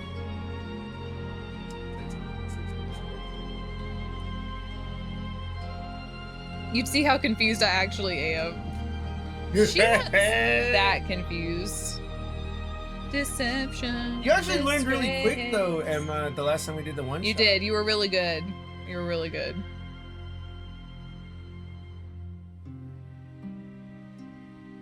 What is that? It's Luffy. Well, so Reaper, I would like to host a one shot on the Discord at some point and like organize that and see who's interested. And anybody can join even if you're confused, because if we do a one shot, what will probably happen is we'll have a session 0. You want to be a pirate? Luffy, yeah. Yeah. The king All right. Oh, of the poll. pirates. The poll. View the king of results. View the pirates. results. Choice number 2, which was Nature. Okay, That's pretty nature. neat. All right. Nature's pretty neat. So right now, she is proficient in deception, nature, and stealth. Interesting, interesting. And her saving throws are wisdom and charisma. The one shot did take a long time. So, if that's what you're talking about. Otherworldly patron. At first level, you have struck a bargain with an otherworldly being of your choice. So we already chose we're doing the fathomless. So that'll grant us things. So at the very beginning, I'm reading. Okay. We're gonna move on to spells, which is where it can really get confusing if you've never done spells before in D&D. The melee, like the hand-to-hand combat fighters are much easier than the spell ones, but we picked a spell cast, so we know 2 cantrips of our choice from the Warlock spell list. So on our spell casting class at the top right on our spell sheet, we're gonna put Warlock. And next time what I'll do, if anyone's interested in making a character along with us, we should post the sheets in the Discord, or we can go ahead and do that. And that way anyone who wants to can, we didn't think about it, sorry you guys. You're right, Tico's right. an Eldritch Blast. We're not a wizard.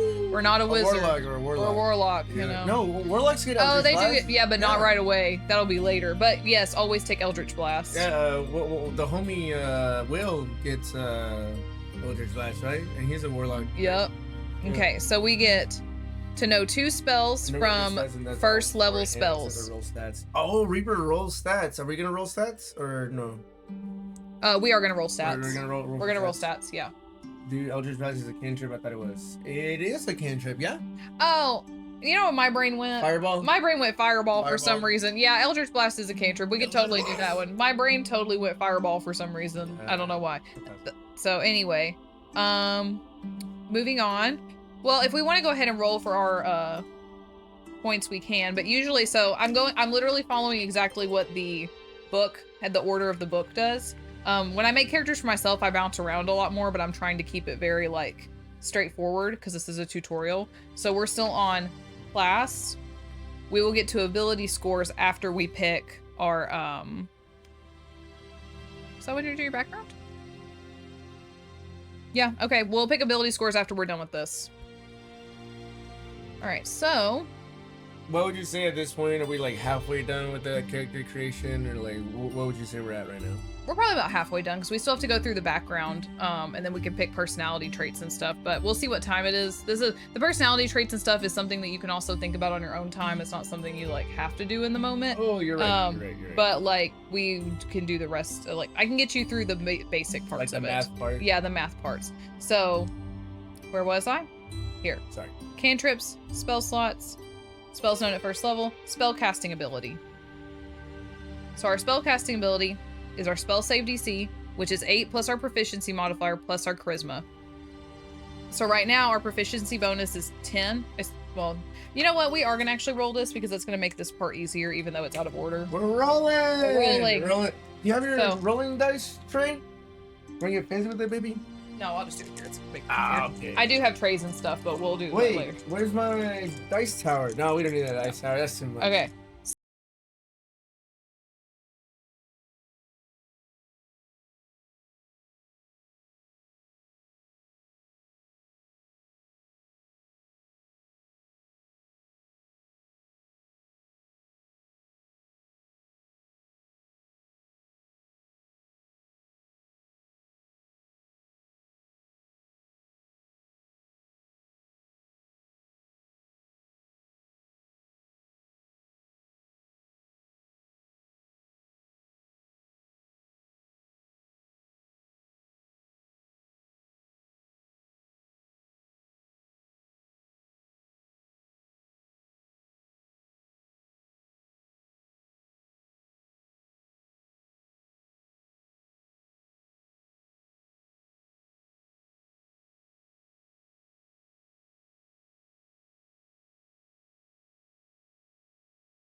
half one of the 3s, so we've got 11.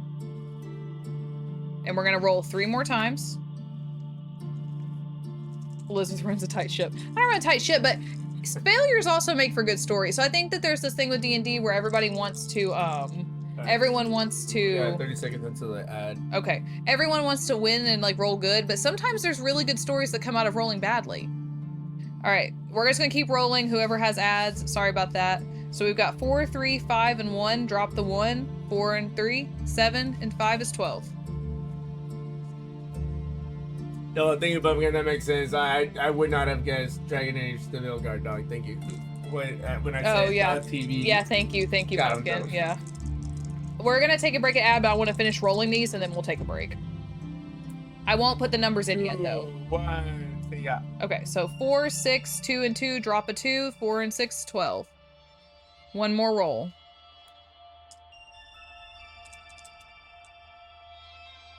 6, 3, 5, 2, drop the 2, 6 and 5 is 11, and 3 is 14. So then I rolled 7 times, so I'm gonna drop this 11. So our numbers that we now get to pick from are 18, 13, 12, 12, 12, and 14. Not bad. Nice. All right, so we'll talk about how to use those numbers after the break. Good stuff, House of Reaper. They just rolled an 18, dog. Nice, nice. All right, we'll be back, y'all. We'll be back. あっという間だった本当にこの1年。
からさやかが大阪までわざわざ新幹線で私に会いに来てくれて、一緒にたこ焼き食べたり動画撮ったり。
トビー。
Hello,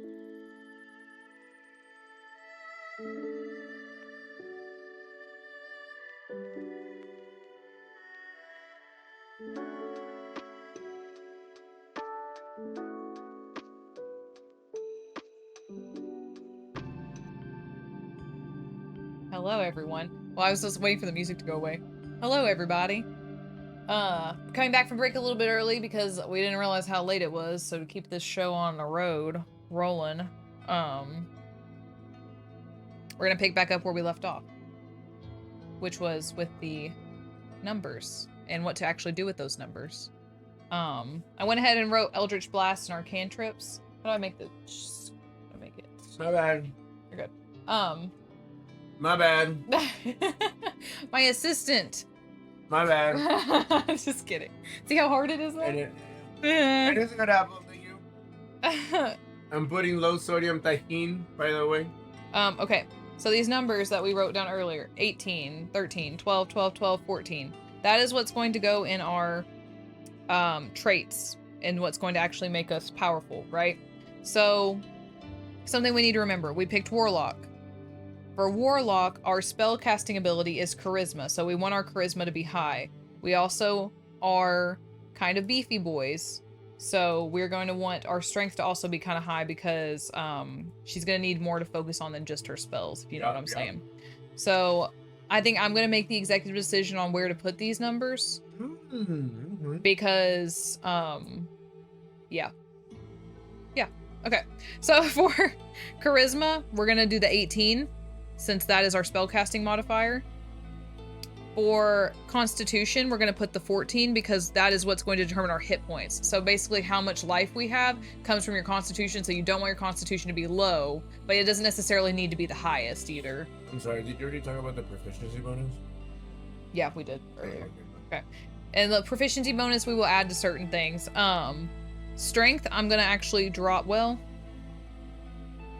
Yeah, I'm going to drop our strength to the 13 on our strength, and the rest of them are going to be 12. Because we do need to have wisdom, but we do have a proficiency bonus in it, and strength I think is going to come in more handy when we're actually doing combat, because the thing about warlocks is they actually don't get that many spells, but the spells they get are powerful. So, like, they get not very many spells to use, but they're going to do more damage with those spells than other classes necessarily do. So I don't want our strength to not be anything. Whenever you pick these numbers... There's a chart at the beginning that shows the score and the modifier. So for an 18, and this all makes sense in a minute, that's a +4. So anything... What do you do with the apple? Emma, she wants an apple. Oh. 18's +4, so anything with a charisma, we're going to add a +4 to it, so our spells are going to be really beefed up. The next highest we have is 14. A 14 is a +2. Not bad. 13 is +1. And all of our 12s are +1. So we're not 0 or negative on anything, which is pretty good. Oh yeah. Pretty good. Okay. All of those numbers are then going to translate over here based on what score they come from. So for example, acrobatics comes from dexterity. That means that your acrobatics is going to have a +1. When you get to one that you have proficiency in, so deception, we have a proficiency. And it's our charisma modifier. So our deception is going to be a +6 because we get a +4 from our charisma modifier, and we get a +2 from our proficiency bonus. Pretty crazy. Nature is intelligence, so that one's going to be a +3. And stealth is dexterity, so that is going to be a +3. Does that make sense? If it doesn't make sense, I think it makes sense. I don't know a better way to explain it. I'm not going to go through and put all these numbers because that's just going to take a long time, but that was to like kind of give you the gist of what's happening. We can now calculate our hit points because we have our Constitution modifier. Our hit points are 1d8 per warlock level. Our hit points at first level are 8 plus our Constitution modifier. So our hit points... What a 1d8 looks like with a d8? So the d8 is referring to the 8-sided die. So these are all the dice. This is called, so this is actually really cute. This is my first set of dice. It's called Feywild Honey. Nice. It comes with a little honey pot, and then we have a little dice. So I've been using the d6 for these rolls but a D8 is basically a double pyramid. So this is a D8. Later on, if we were to level up, we will actually roll this to get our hit points, but we're not going to be doing that today because we're at level 1. So our hit points at level 1 are 10. Or sorry, 10. I'm going to put that under my current hit points because here, or under my hit point maximum, I will put 10 because if I was in combat or something, I would use the current hit points to see where I was at. Temporary hit points can be granted to you under certain circumstances. We're not worried about that today. Don't worry about that. Death saves, we're not worrying about that today because we're not playing. This is just how you build the character. So, now that we've done that, spell save DC. We now have our charisma modifier, which is 4. Our spell save DC for a warlock is 8, plus our proficiency bonus, plus our charisma modifier. So that's going to be 8 plus 2. That's funny. Plus 4. So our spell save DC is going to be 14. Not bad. Our spell attack modifier, which is what we add. I don't know where all your peers have gone. Sometimes people be disappearing during the break. We did come back from the break a little early, so they may pop back in. I'm not certain. But the spell attack modifier is your proficiency bonus plus your charisma modifier. So your proficiency bonus is plus 2, and our charisma modifier is plus 4. So our spell attack bonus is going to be a plus 6. So... oh, and our spellcasting ability is charisma, because we're a warlock. I went ahead, so we can now pick our spells. We have 1 spell slot for first level, but we have 2 spells known, and we have 2 cantrips known. I went ahead and wrote in Eldritch Blast, because everyone seemed to want Eldritch Blast as one of our cantrips, as you should. So... oh, hi, Pumpkin. Hi, Reaper. So we're gonna go to the back of the book, which has all of the different spells and the different, for the different classes. That's pretty fucking lucky. Magic is where it gets interesting, because if you see, like, there's all these different rules for magic. We're not worried about that today. We're just worried about making the character. So, Warlock. Cantrips we get 2. I already wrote down Eldritch Blast, because that seemed to be what everybody Did you go wanted. in depth, like, the differences between cantrips and spells? Or no? No, I was getting ready to. Alright. Cantrips are basically spells that you get to use at any time and they don't cost a spell slot. So they're less powerful spells, but still very important. So any cantrips we pick, we can always use no matter what. Spells, you have to use a spell slot. If you run out of spell slots, you can no longer cast spells. There are some potions that you can drink that will give you spell slots back, or you can gain spell slots as you level up. So for our Warlock, we know 2 first level spells. We only have 1 spell slot. So for cantrips, we have Eldritch Blast already. We can now choose between Blade Ward, Chill Touch, Friends, Mage Hand, Minor Illusion, Poison Spray, Prestidigitation, and True Strike. Mage Hand comes in clutch. Mage Hand is where you basically can create an invisible hand that can go around 50 feet away from you, I think. Damn. And it can pick things up and it can do small things for you. Does anyone have a preference? If no one has a preference on cantrips, I will choose Poison Spray. Okay, Poison Spray is like literally how it sounds. You're spraying out poison in a certain vicinity. I don't want to go ahead and look up everything about every single little spell because that'll just take a really long time. But just know that Poison Spray is like you're basically putting out a spray of poison within a certain vicinity and they'll take poison damage. Does anyone else have a thought aside from Poison Spray? We already have Eldritch Blast.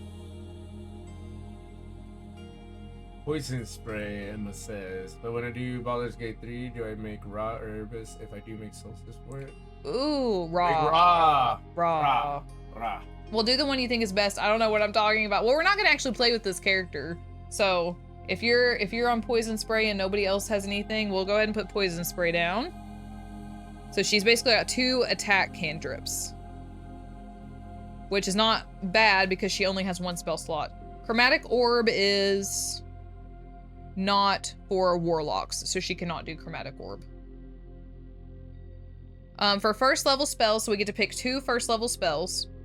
We have Armor of Agathis, Arms of Hadar, Charm Person, Comprehend Languages, Expeditious Retreat, Hellish Rebuke, Hex, Illusory Script, Protection from Good and Evil, Unseen Servant, and Witch Bolt. I'm looking at her dog, I'm sorry. I thought Poison Spray because she's a bugbear, poisonous bug type. I mean, she's like I mean, she's giving person of the sea now. She's giving bugbear pirate is kind of where I'm going, which poison spray could go along with that too. Pocket sand, except it's pocket poison. Sand. Pocket poison. Pokemon question mark. Pokemon.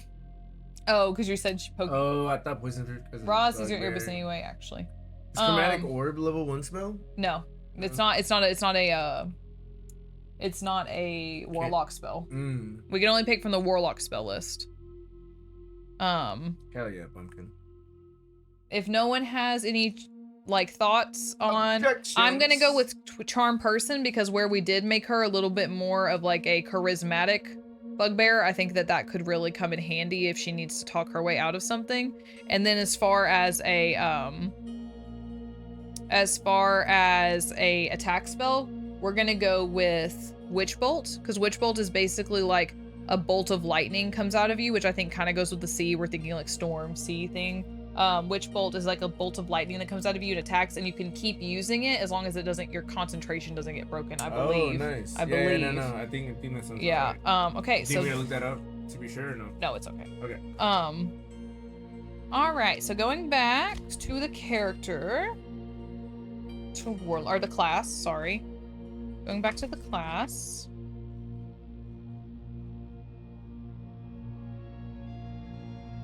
So, we did that. Spell slots, first level higher. Eldritch Invocations. That's in 2nd level, that's 3rd level.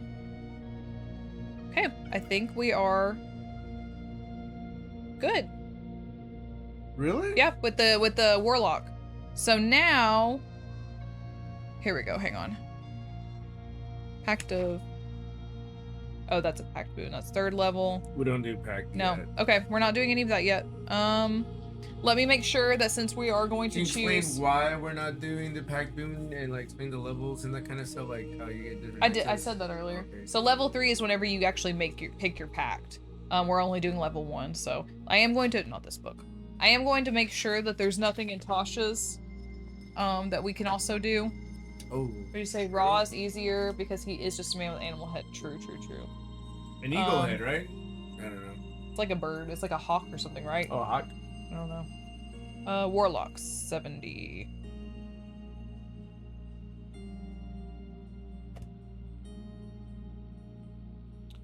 Okay, so first level Warlock feature. Oh, okay, so this one actually gives. Oh, so these are additional cantrips that we could pick from. So instead of poison spray, we could go with booming blade, green flame blade, lightning lure, mind sliver, or sword burst. What is mind sliver? I am gonna look that one up because I'm interested. Mind sliver. That sounds intense. Yeah. Is it in here? That should be lame. Reaper says, I have my workout for me. I'm doing my background and it's a crooked moon background with as much yapping and stuff to write type. Oh, Reaper says it's a really fun spell. Which one? Mind sliver? Yeah. That's what I'm looking for right now, but for some reason I'm not finding it. Yeah.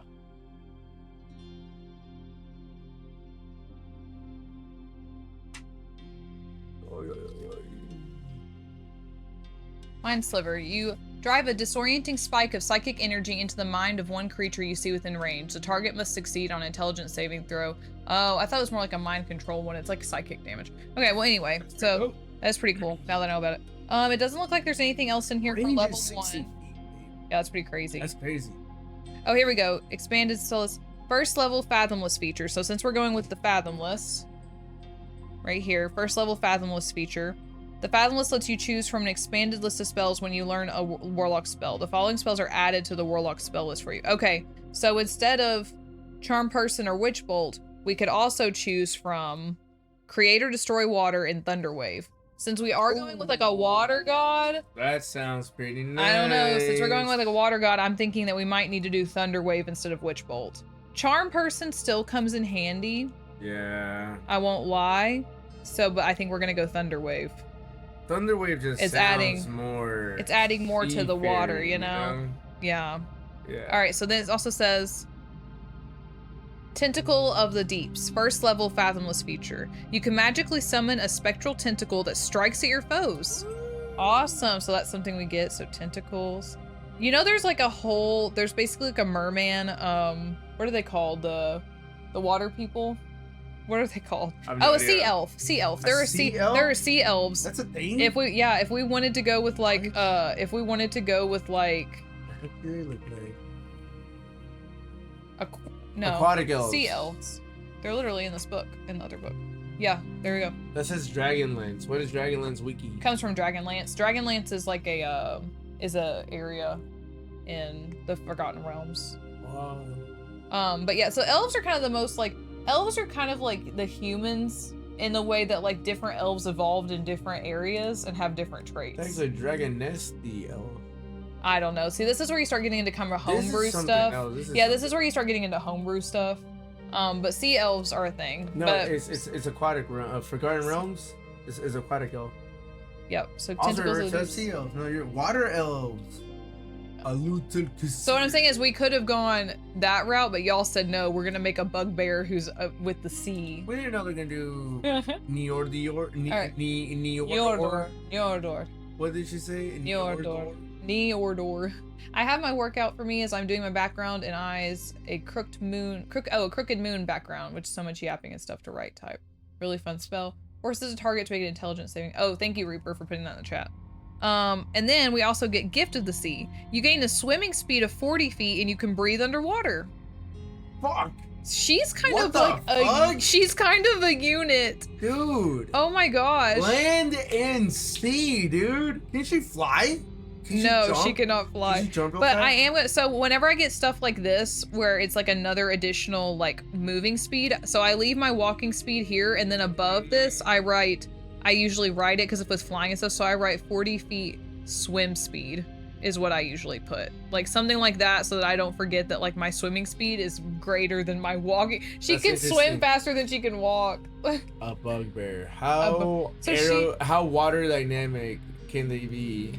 With all that hair. There's an ad break that's going to be coming up in 43 seconds, it looks like. So, anyway, all right, she's going to be. It ends in 30 seconds. Oh, she's going to be crazy. She literally like is kind of a unit. Someone told her she's leveled out as sand fleas. Sand fleas. Oh my. Dude, she comes at you, pocket sand, and then flees at you. I'm wondering if we should pick a different cantrip now, though. Yeah, because lightning lure. What do you know? Look up lightning lure. What is that? Like keep Eldritch Blast, but instead of poison spray, I'm thinking lightning lure. She's kind of like a lure, like a lure. Sorry, it's my accent. Lightning lure. I think you said lure. Create a flash of lightning that comes to one creature you see within 15 feet. The target must succeed. Take 1d8 lightning damage. So, but that's like Eldritch Blast. I mean, is kind of like a. That's 15-foot radius. What's Eldritch Blast? Look it up real quick. This is quicker than me finding it in the book.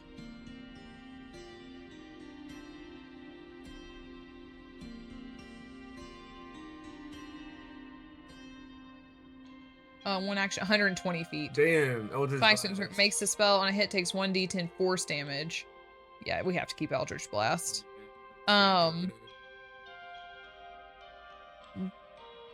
So yeah, we'll keep poison spray then. I mean, yeah. At least she's not Solstice. Oh, Pumpkin doesn't know about the fleas, do they? Oh, okay, Pumpkin, you came in late, but her name is Flea the Slayer, because someone said to name her Flea. No, it was Shep. Shep said name her Flea, because he thinks that bugbears will have fleas, and I'm like, no, Flea, and everyone pronounces it Flea. They're like, Flea? And she's like, no, it's Flea. And then because she's a young ho, we decided that too. Young ho Flea. Her name is Flea the Slayer. Yes. Because she also kills people. And she also slays. She slays. She's Flea the Slayer. Mm-hmm. All right. Okay. So that looks like everything for this. So now we're gonna move into backgrounds. Oh, hell yeah, Reaper. That sounds good. Like Reaper says, once I'm done with this character, I'll copy it. Cheat and send it to Discord. I'll tweak this one and add anything I think I need to, and I'll send it in the Discord too. So if anyone wants to play Flea the Slayer in the future, you can. And you can change it up, do whatever you need to do. All right. So page 11. Choose a class. Okay, now we're on to determining ability scores. We already did that. So now we're on describing our character, which is basically our background. So go here. Oh, sorry, wizard. We're not doing a wizard. So we're doing now the background. So personality and background is where we're going to now. Okay. So this is where we really get into the nitty gritty of who is Flea? Why is she at one with the sea? Why did she make a deal with Njordor, like a random god? How did that happen? You know, those things. So we gotta pick her background first, and the backgrounds are. Actually, there's a list of them. Make it easier to say. So, oh, does it not have it listed out? Dang. Okay, well, she could be an acolyte, which honestly probably would work for her because it's you've spent your life in the service of a temple to a specific god or pantheon of gods. So you're kind of like one between you and your god. We also have charlatan, which is basically like your con artist. A charlatan's kind of like a con artist. We have a criminal. Don't think I need to explain what a criminal is. And then we have the entertainer, which means, you know, you spent your life entertaining the people. Bards typically are entertainers. Folk hero, you come from a humble social rank, but you're destined for so much more. So folk hero is like, think like your typical like hero's journey character. Like you're usually good, aligned. Guild artisan, you're a member of an artisan's guild, skilled in a particular field and closely associated with other artisans. So typically artificers are guild artisans because you work with a guild and do things. This is not really kind of where her character is going. Hermit, you live in seclusion, either in a sheltered community. She could be a hermit, either in a sheltered community such as a monastery or entirely alone for a formative part of your life. In your time apart from the clamor of society, you found quiet solitude and perhaps some of the answers you were looking for. She could be a noble, which means that she comes from a wealthy, powerful, privileged family. And then we have outlanders. So your outlanders are kind of like your rangers. Like your outlanders are the people who grew up in the forests, on the edge of society. Tasha's has more. Tasha's does have more. We're just like, Tasha's has more, and then actually Wild Beyond the Witchlight has a couple too. No, but Pumpkin, so Black Cat for the criminal. Hey, you could be a tabaxi, which is a humanoid cat, and be a criminal, and you could be a rogue criminal. Sage. You spent years learning the lore of the multiverse. You scoured manuscripts, studied scrolls, and listened to the greatest experts on the subjects that interest you. So sage is typically like your magic person, that kind of their background. Sailor. Forgot about sailor. She could have a sailor background if we're going with the pirate thing. You sailed on a seagoing vessel for years. I don't know, chat. What are we thinking? Are we thinking sailor? And we also have soldier, urchin. Yeah, so those are our choices. Tasha's does have more, but I'm probably going to go away from that. I'm leaning towards sailor or acolyte. Sailor acolyte. Sail the seas, says Reaper. Sailor or acolyte? Yeah. I like sailor. All right, she's a sailor. Reaper, That's how she got. yeah. That's how she got in. Quick. I like Yeah. that. I like that. All right, we're going with sailor. So on background, I'm writing sailor. Dude, this fucking character is pretty fucking cool. I'm not gonna lie. This is pretty cool. They're like, Flay the Slay, a bugbear, warlock, pirate with a sailor background, with all the freaking powers of a sea god. Yeah. I think that if I was to make this a real character, I would change her away from bugbear. Why? I think the bugbear's interesting. It's kind of fun. No, I mean, well, she's a captain. She commands respect. But No, she's 20. How is she 20 and she's already a sailor? That's how much of a badass. Yeah. Maybe she's a slave on the ship. That's a whole thing too with some of the races. You know? You never know. Okay. All right, so as a sailor, you get skill proficiencies in athletics or perception. Nice. She's not proficient in either of those, so I'll go ahead and do that. That's good. We got 2 more. Did you explain kind of what that was, like efficiencies and that kind of stuff? Yeah, I did. Okay, I can't remember if you did. All right, athletics is strength, so we're gonna take our strength modifier, which is +1, and add +2, so +3. And then for perception, we have wisdom, which is also +1, so that'll end up being +3. Perfect. She also has tool proficiencies. Ooh, she can use navigator's tools and vehicles, water vehicles. So she's proficient with boats and like canoes and kayaks and literally anything in the water. That's actually pretty baller. She knows how many nuts, I bet. What is it? She started working on it early. Hell yeah. It is finally done now. The hard part putting it in the paper. Yeah, Reaper, I'm excited to see what your character sheet's gonna look like.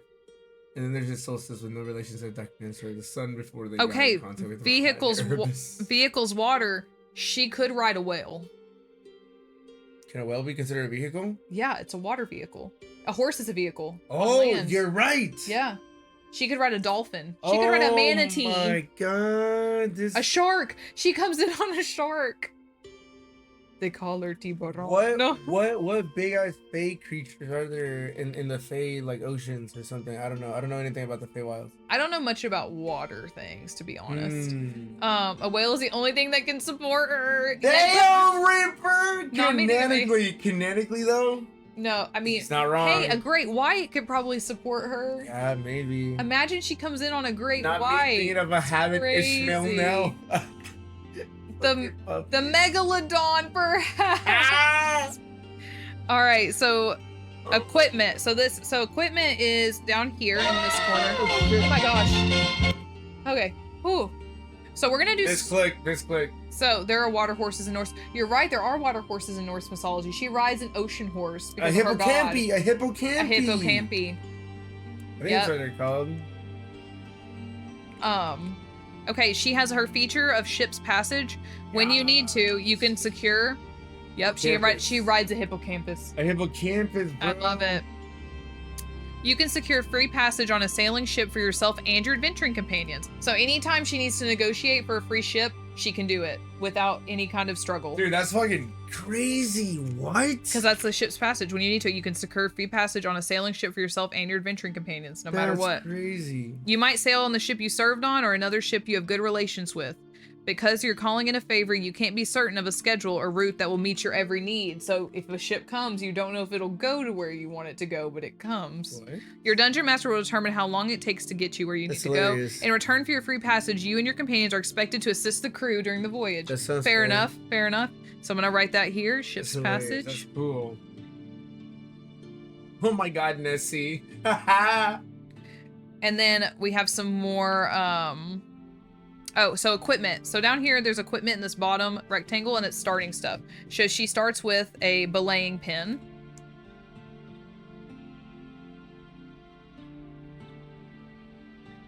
She starts with 50 feet of silk rope.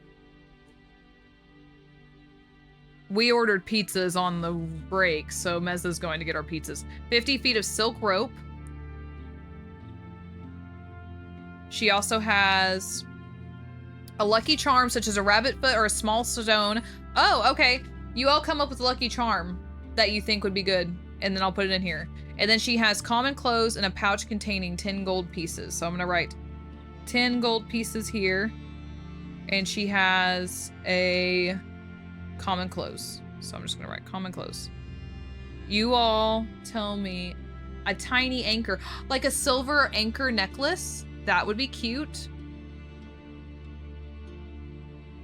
Common clothes, okay. Oh, that's cute. A pearl. Oh, do we want like a silver anchor that has a pearl that's like pearl encrusted? That's what we're going with.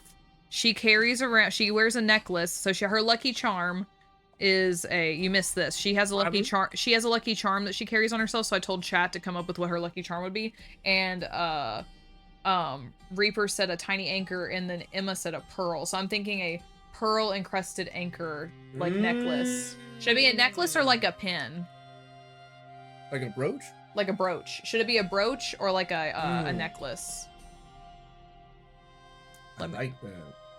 A necklace for sure. Okay, because she can hide the necklace. Because if she's around pirates, it's valuable. So we're gonna say silver anchor necklace. I like that. And I'm gonna put pearl encrusted. And then the question begs, where did she get this necklace, and what does it mean to her? So that's all comes from the background, right? What if she's an orphan and it's the only thing she has from her mother? But why would her or maybe she was adopted by pirates and the only thing she has of her adopted parents is the silver necklace. Or was it a gift from her patron? We don't know. We don't know. We don't know. That's what you have to decide.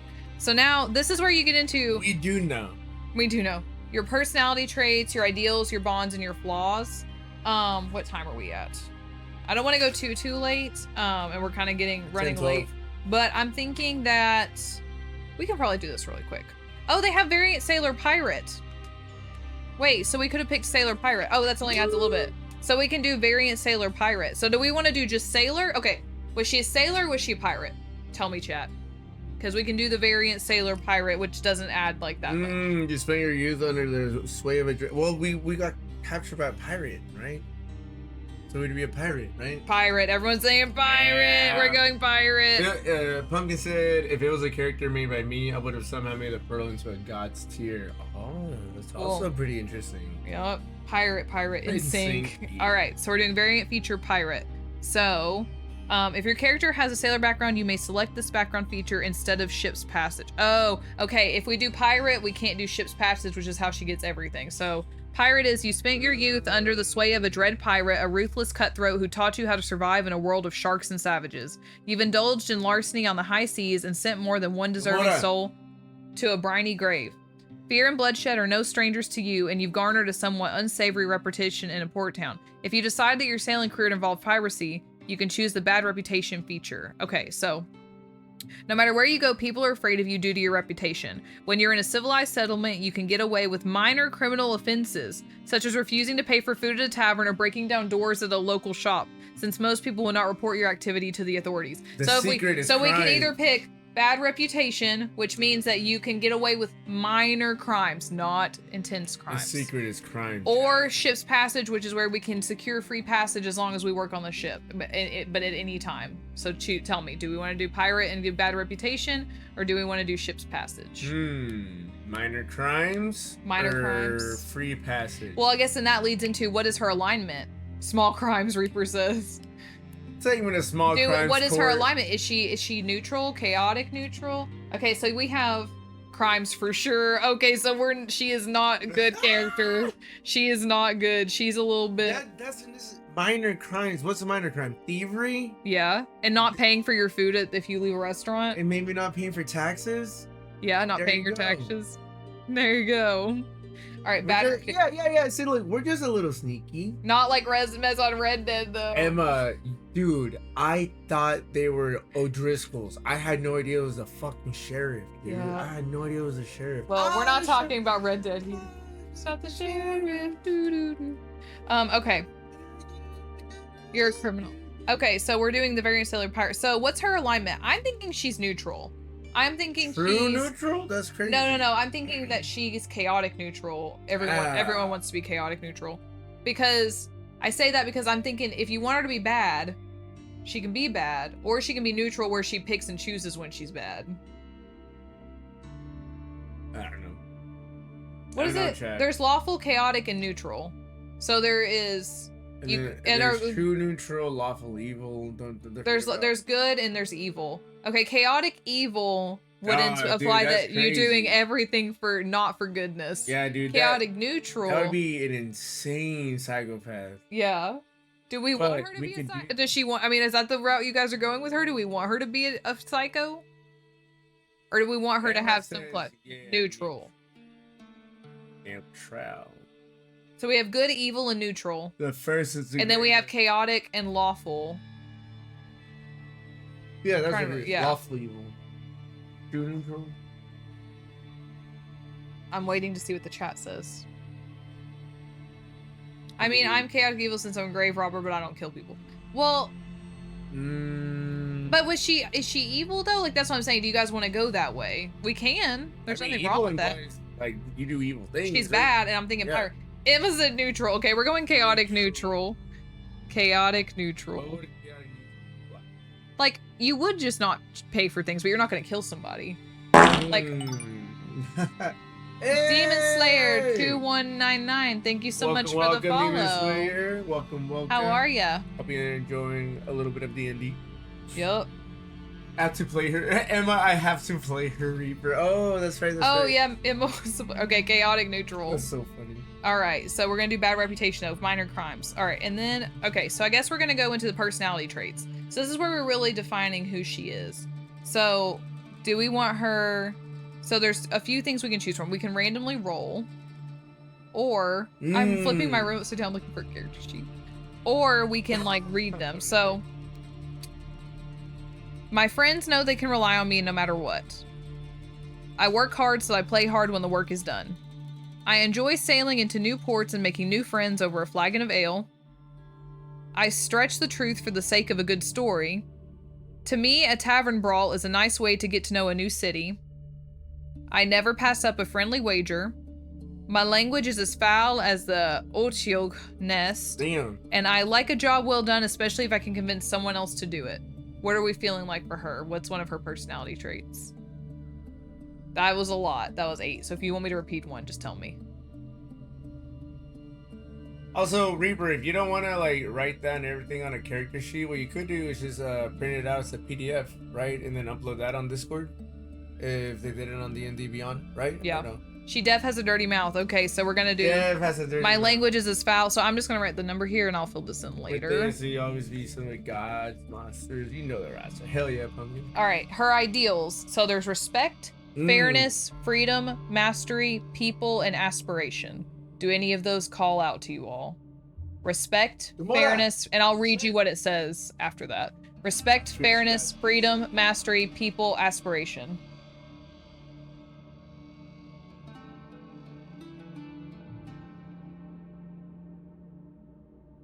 How are we feeling? What are we feeling? So if we're going respect, okay, respect says the thing that keeps the ship together is mutual respect between captain and crew. If we're going more chaotic, it's freedom. The sea is freedom, the freedom to go anywhere and do anything. Or fairness, okay, fairness is we all do the work, so we all share in the rewards. And then, yeah, so so to recap, respect is the thing that keeps the ship together is mutual respect between captain and crew.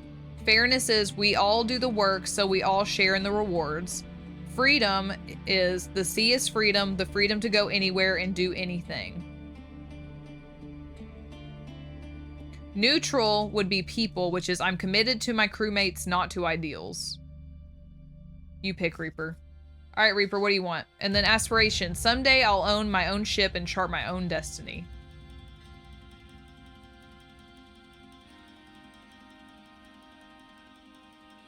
We need like the Jeopardy music. Did she get the countdown? Gamora. No, she was close. She put the Gamora. box, but I put it in the oven. Oh, you put it in the oven? Okay. Yeah. Freedom. Okay, perfect. Freedom.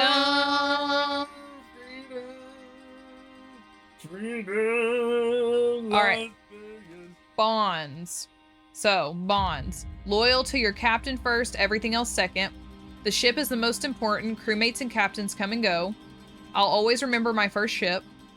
In a harbor town, I have a paramour whose eyes nearly stole me from the sea. Oh, Ew. I love her.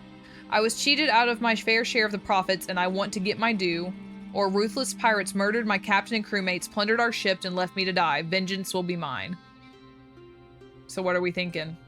Motivation. So we have her freedom. Sea is freedom, freedom to go anywhere. And then the first one is, my language is as foul as an Otyug nest. So she's got foul language, but she loves the freedom of the sea.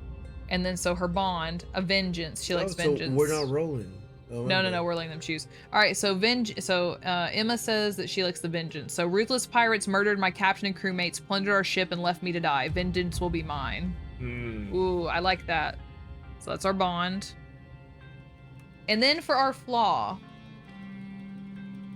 I'll follow orders even if I think they're wrong. I'll say anything to avoid having to do extra work. Once someone questions my courage, I never back down no matter how dangerous the situation. Once I start drinking, it's hard for me to stop. I can't help but pocket loose coins and other trinkets I come across, or my pride will probably lead to my destruction. Me as fuck. Which one? All of them? Oh, Reaper, message him on the Discord or something, or ping him. All right, which one are we Discord. feeling? I'm thinking number 5, the loose coins. Saying anything to not have to do more work. Hey. The loose Well, coins? there's that. Well, that's number 2. But I was thinking the loose coins since we said she was bad reputation That's and hilarious. she does petty thievery. That's hilarious. What are you guys thinking for Flea? Number 5, I can't keep pocket loose coins. You like the loose coins. Okay. Loose coins it is. Number That's 5. hilarious. The loose coins. All right. Well, let me make sure. that this is everything, but honestly, I think we're pretty close to being done with making a character. Oh my You guys have, god. I really appreciate how you guys have really been involved in everything. I mean, So interactive. okay, so we chose a class, described our character, we did our ability scores, choose equipment. Your class and background determine your character's starting equipment. Record this equipment on your character sheet. All items are detailed in chapter 5. Equipment. So we did that. Yeah, so instead of picking the gear that it told us we had, what we could have done is we could have basically, wait, did I do all the starting gear? Emma, you have finished on my laundry roll. We could have been we could have used the gold coins to actually purchase stuff, but instead of doing that, I chose to like take what it gave to us because that makes it a lot easier. Gotcha. But if you're ever making your own character, you can choose to just buy your own stuff and pick what you want. I am gonna go back to, I think I missed something on Warlock. Let me go back. I think I missed our starting stuff somehow. I don't know how I did that, but I think I did. What could have been? Okay. Oh, right here. Yep. I totally forgot that. I skipped right over it. So starting equipment for, and this is why no matter how many times you've done this, you're going to bounce around a lot because there's a lot of things when it comes to this. Whenever you level up, it's not nearly this intense. Making your character first is a little bit of a lot, but then after that, it's not too bad. Okay. So for starting equipment, we can pick between a light crossbow or any other simple weapon. So do you guys want to go for crossbow or do you want to go for a different simple weapon? A different simple weapon would be something like we could pick a sword, for example. And I almost think we should do a melee weapon because remember we picked a bugbear and she has that extra reach when she's doing melee attacks. So in my opinion, along with being a pirate and a sword and a pirate, you know, it is what it is. Would a long sword make any difference? Well, it's a simple weapon, so it's probably gonna be a rapier. So I'm thinking we'll start with a rapier. A rapier. I don't know. And I'm gonna put that actually here on the attacks. How far can she throw a spear? She can throw a spear as far as the spear will go. I have to look it up. It's like you have to roll, or I'd have to look it up. But spears are pretty easy to come by.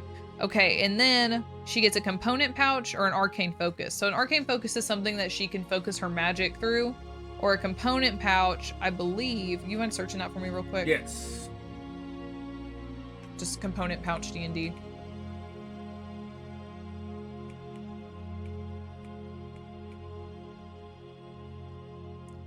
A 2-pound, watertight and filled with compartments to hold all the free material components of your spells. Ooh, Oh. that's probably good. I'm gonna go with that one because you never know when you need that, and it's watertight. I like that. Almost beat us. Stores what you need for magic. Yep. Pretty much, yeah. Yeah, we're gonna go with the component pouch because you never know. How far can she throw a spear, baby? We have to look at the spear. The spear has a distance. Oh, I can look it up real quick. But the reason I said a melee weapon is because the spear won't count. Well, you can actually stab with a spear. You Yeah, you stab can with a actually. spear, Yeah. So if we Why want to not do a a spear, it's a versatile. range. We can throw it 20 to 60 feet. Give her a spear, Kat. Give her Or a spear. All right. Instead of a rapier, you guys want a spear? Give her a spear. What's her STG? Strength? Her strength thrown a fire is a +1. +1, Reaper. Yeah, Emma. Yeah. Okay, she's got a spear. Yeah. All right. So then we can pick a scholar's pack or a dungeoneer's pack. Can you search up what both those have in them? What? A scholar's pack. There are different kinds of packs that have different things in them, and then a dungeoneer's pack. Adventuring gear. Yeah, there we go. Okay, perfect. All right, so a scholar's pack is gonna have a backpack, a book of lore, a bottle of ink, an ink pen, parchment, sand, and a small, not sand, pocket sand. And then the dungeoneer's pack has a backpack, a crowbar, a hammer, 10 pitons, 10 torches, a tinderbox, 10 days of rations, and a water skin. Also has 50 feet of hempen rope. And then, like I said, the scholar's pack has a backpack, a book of lore, a bottle of ink, an ink pen, parchment, a bag of sand, and a small knife. She literally has to have sand, right? That's what I'm thinking. We have no choice. Yeah, because we've been talking about pocket sand. Which one? Scholar's pack. Scholar's pack. A little bag of sand. It literally says that. A little bag of sand. It has to be It a has scholar. to be a It has scholar's to be a pack. scholar's. So she can do pocket sand. Emma, we have no choice. She must. It's true. She literally has to. All right, so she also has leather armor, any simple weapon, and 2 daggers. So she's got leather armor. I fucking love. So we could give her a sword. So she has a spear and a sword. Baby, I fucking love how the previous lore that was established of Flaya the Slayer has now established the actual scholar. It did. It did actually pick at the lore. That's hilarious. People can throw sand at people. That's what we're saying. Reaper. It's called pocket sand. Pocket sand. And she throws it out, and then she goes on. Have you seen King of the Hill Reaper? And then she has 2 daggers. 2? Yep. Count 'em. And you can throw daggers too. That's the thing. You can throw daggers or you can stab with them. Okay, so that is everything, and I actually think that might be the last thing we needed to do. Let me just make sure that I'm not forgetting everything. So customizing, building your character, armor class. Okay, your AC represents how well your character avoids being wounded in battle. Things that contribute to your AC include your armor, your shield, and your dex modifier. So with your armor or shield, your character's AC equals 10 plus his or her dex. Can you look up leather armor real quick? Because she has leather armor.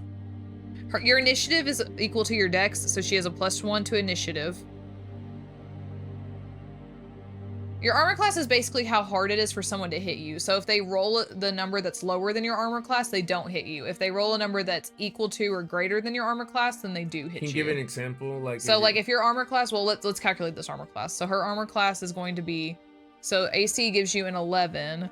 Look at Emma, leather armor finna be so stinky on a boat. Oh my god. Yeah, leather is +1. No, so, well, actually, Emma, you actually used the word finna in the correct context. So yeah, every time I hear she, I think someone is talking about me because I get confused for a girl a lot, and I'm not used to watching someone live for a bit. True. Wait. Oh yeah, no. I know Emma's pronouns are she, her, so I use she. But I don't know what your pronouns are actually, Reaper. So if you let me know. I don't know. Maybe you've said them before, but I know Emma's pronouns are she, her, so that's why I say I've she, never her. said that in my life. I know. Okay. So the armor class for Flaya is going to be 11. Is it 11 plus your dex? If your character wears armor, fire, baby. Does it say that on there? Yeah. Oh, yeah, perfect. Okay, so her armor class is 12. Nice. Which is not bad. Because she has a +1 dexterity. Yep. Nice. And her leather armor is 11. Nice. So basically, if anyone rolls a 12 or higher, they can hit her. If they roll a 12 or lower, they do not hit her. Yeah. If they roll higher than a 12, so 13 to whatever, then they hit her with their attack. Okay. All right. So we did that. For each weapon your character wields, you can calculate the modifier. I'm gonna not do that for today because I feel like that might be a little bit much and we're already getting kind of late. It's 10:30. But basically I'm going to calculate the attack bonus and the damage for these weapons that she has using her strength and her dexterity modifiers. So like for example, or I'm just gonna do one. When you make an attack with a weapon, you roll a d20 and add your proficiency bonus, but only if you're proficient with that weapon. So she is proficient with all of these, so she gets a +2. She gets a +2 to all of these whenever she's rolling to attack, if that makes sense. Her attack bonus, let me make sure, blah blah blah. Anyway, I will calculate all of that later and put this sheet in the Discord because that's going to take a little bit longer. And yeah, so what I would do going forward after this, if I was to actually play as Flaya, is I would go to this side of the sheet, which has character appearance, character backstory, allies and organizations, additional features and traits, and treasure. And I would fill this in like with her story, who she is as a character, how did she get on that pirate ship, is she a good pirate, is she a bad pirate, what's she doing, who's she seeking vengeance on, you know?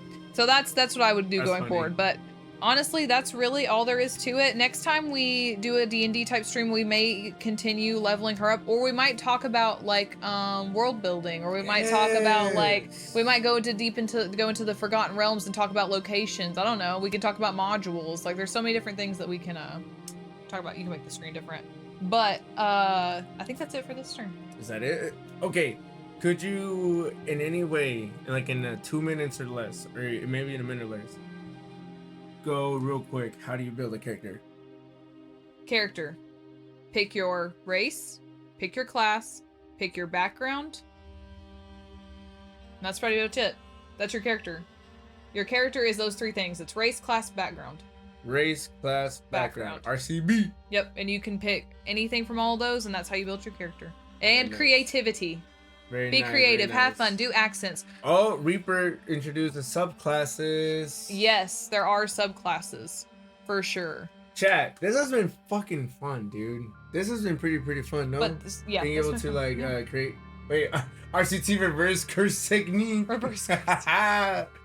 Reaper, dog. We haven't even talk about thanks, JJK, sister. man.